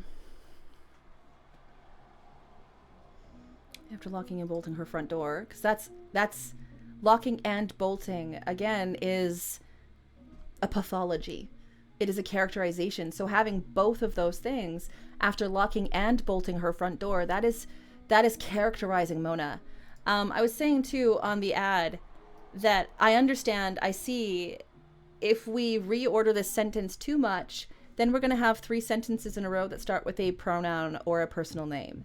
So I can see that bending to pick up her sister's phone is a way to kind of start a sentence in a different way. But still, that one, it needs to be condensed a little bit, but it's up to you, Gwen, to see which way you would want to condense that. Just so we don't have Mona, she, and then she in one paragraph. So, bending to pick up her sister's phone before returning to the safety of her house. Hello, Idanshi. How's it going? I don't need no help. I keep a clean, orderly house. You won't find any bugs or mice or dead cats under a pile of rotting garbage here. After locking and bolting her front door, she paused to survey. She surveyed. Paused to go. The walls of clear plastic containers, each one neatly labeled, that lined the path through her living room to the kitchen. No more than 4 to a stack. There we go. Let's just put the rest of this up here. There we go. That was her rule. She knew what was in each one. Oh yeah, hold on. She used the clear ones and kept a running inventory of their contents. Yeah,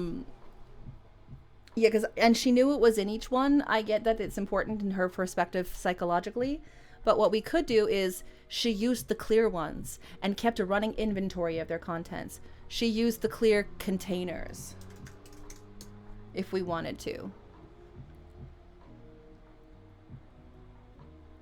Yeah, you could reorder that last sentence in that other one. Each had a name and she greeted them individually until she reached the patch of grass where her sister's phone lay. Yeah, she used clear containers, clear bins. And kept a running inventory of their contents. She was still shaken after her sister's visit. A cuppa, that's what she needed. But first she needed to put away the new acquisition. Again, she was still shaking. It is important, but maybe an action, maybe a cuppa. That's what she needed.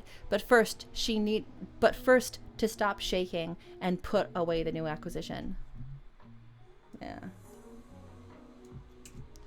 A cuppa. That's what she needed. Period.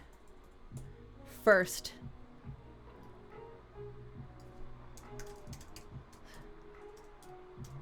Stop shaking.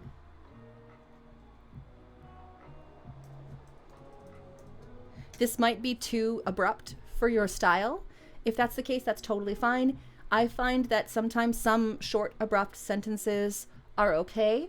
If that's not okay in your fiction, please by all means correct it. A cuppa, that's what she needed. First, stop shaking. Put away the new acquisition. The bin she wanted was 3 stacks in, the second one down. Yeah, okay, a cuppa, that's what she needed to stop shaking. Maybe that's it. First, put away the new acquisition. How's that? Is that a little bit closer to your vision? And hello, Adanji. Hi. Yes, beautiful. There we go. See? Collaboration. No editor is perfect. Yeah, a cuppa, that would stop her shaking. That would also work. A cuppa, period. You can do 2-word sentences. That's that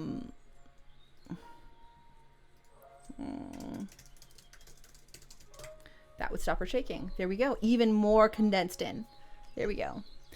First, put away the new acquisition. The bin she wanted was 3 stacks in, the second one down. I'm keeping that as is because, again, it's identifying Mona's mental state and kind of what she's played into. I don't have a problem. I know where everything is. See, if I had a problem, I wouldn't know where everything is. All right, opening the lid, she placed the phone inside where it nestled alongside Nokias from the 90s, flip phones, and smartphones of more recent, all now defunct, and smartphones, all now defunct or obsolete. Opening the lid, she placed the phone inside. Again, I see this as a starting just so that you don't have another she sentence.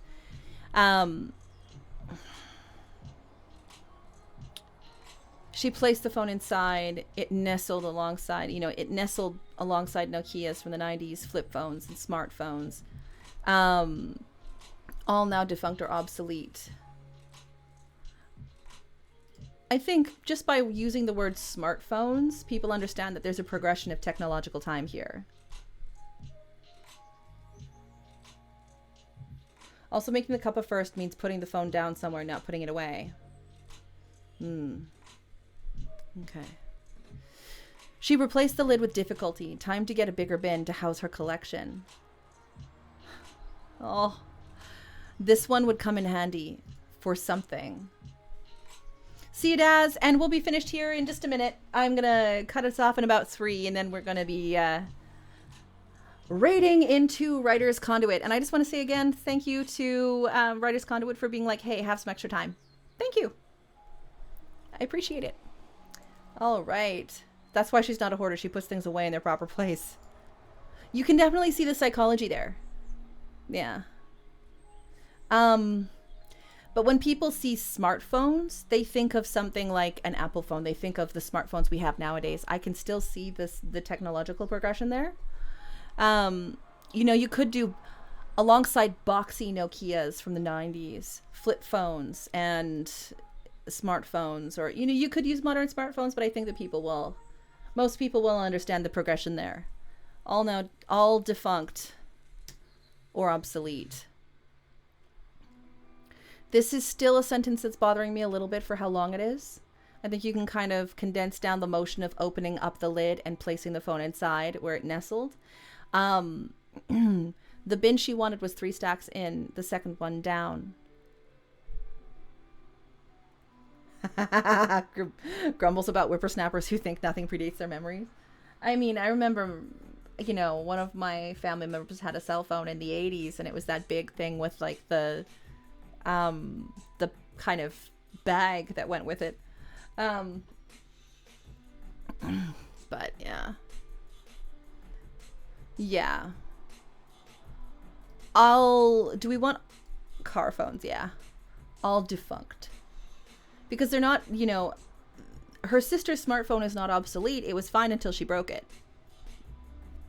Bag phone, great image. Yeah. It was like a briefcase with the phone and yeah. Oh man. She replaced the lid with difficulty. Time to get a bigger bin to house her collection. This one would come in handy. This would come in handy for something. I know the pause there is to give another form of psychology. It doesn't bother me either way, whether or not that stays or goes.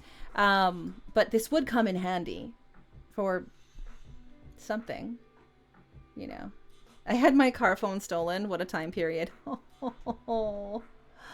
When her stack was restored to its former neatness. When its stack was restored, she made her way to the kitchen where she made herself a nice cup of tea. She took it to her favorite armchair, placed next to the window, from where she could see her gnomes smiling back. When her stack was restored, she made her way to the kitchen. She made herself a nice cup of tea. She took it to her favorite armchair, placed next to the window, from where she could see her gnomes smiling back. Okay. So let's take a look. How many words is the original?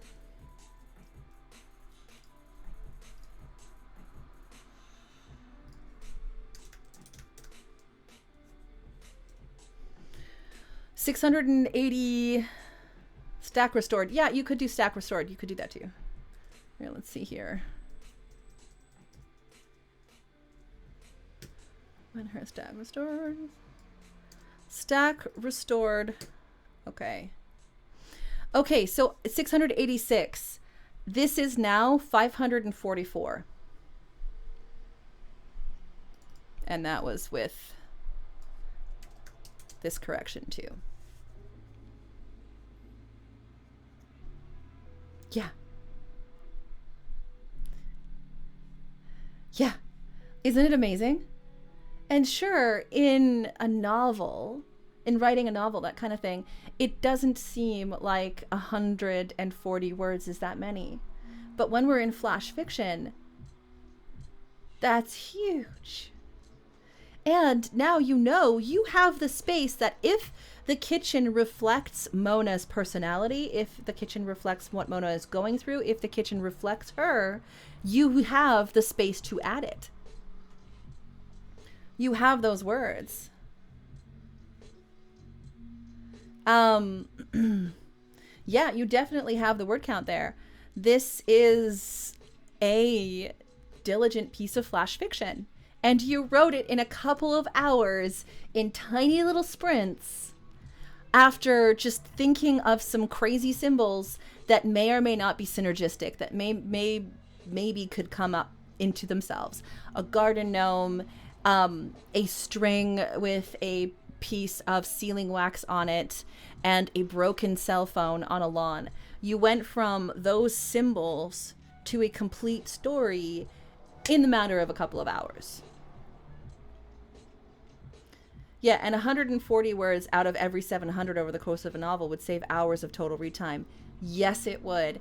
And that's the other thing that I wanted to kind of mention. This is the second to last panel of this, is when you take this approach to editing, when you take this condensing of prose, it's, you know, sure, it might not seem like a lot, but when you scale it up to a novel-sized item, you're saving, you know, sometimes 20,000 words, give or take. You know, why do you want to cheat me out of 20% of your book? Would you rather the 20% of the book be filled with words that you could remove and yet still completely understand the sentences?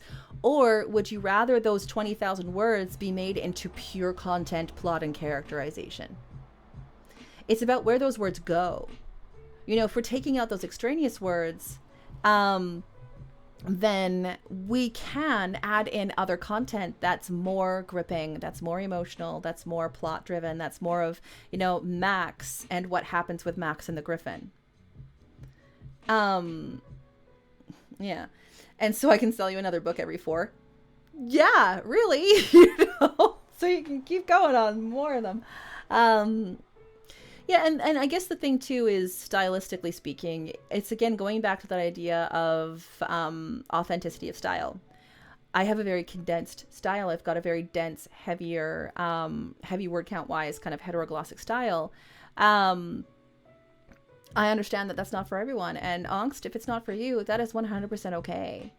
This is still a wonderful exercise to attempt and then to make your own. And here's the thing too, when we're cutting out, you know, paragraphs and swaths or even entire scenes in our literature, make a muse folder on your computer or in a journal or wherever it is. If you do it by hand or if you do it by typing, make a muse folder to hold the prose you cut. It might not make the story. You might not need 7 pages of the same conversation. You might only have room for 2. But that extra 5 pages could damn well be a mainstay in a different story. I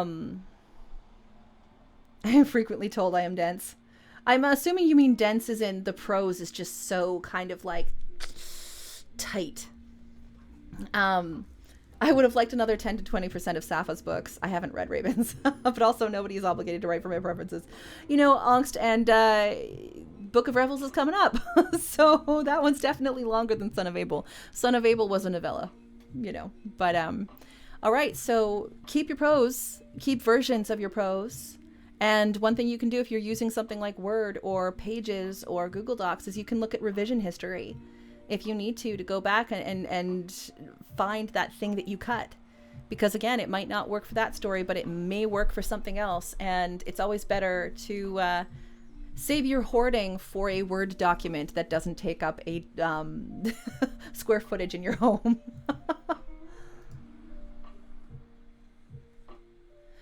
Yes, I can say as somebody who works for a small press, that since the raw material shortage has gotten so bad and it continues to get bad even now, that they are sincerely considering cutting all books off before they even reach 90. That their preference is much shorter books more often, because it's just, especially being a Canadian small press, it's almost double the cost to ship it than the retail price.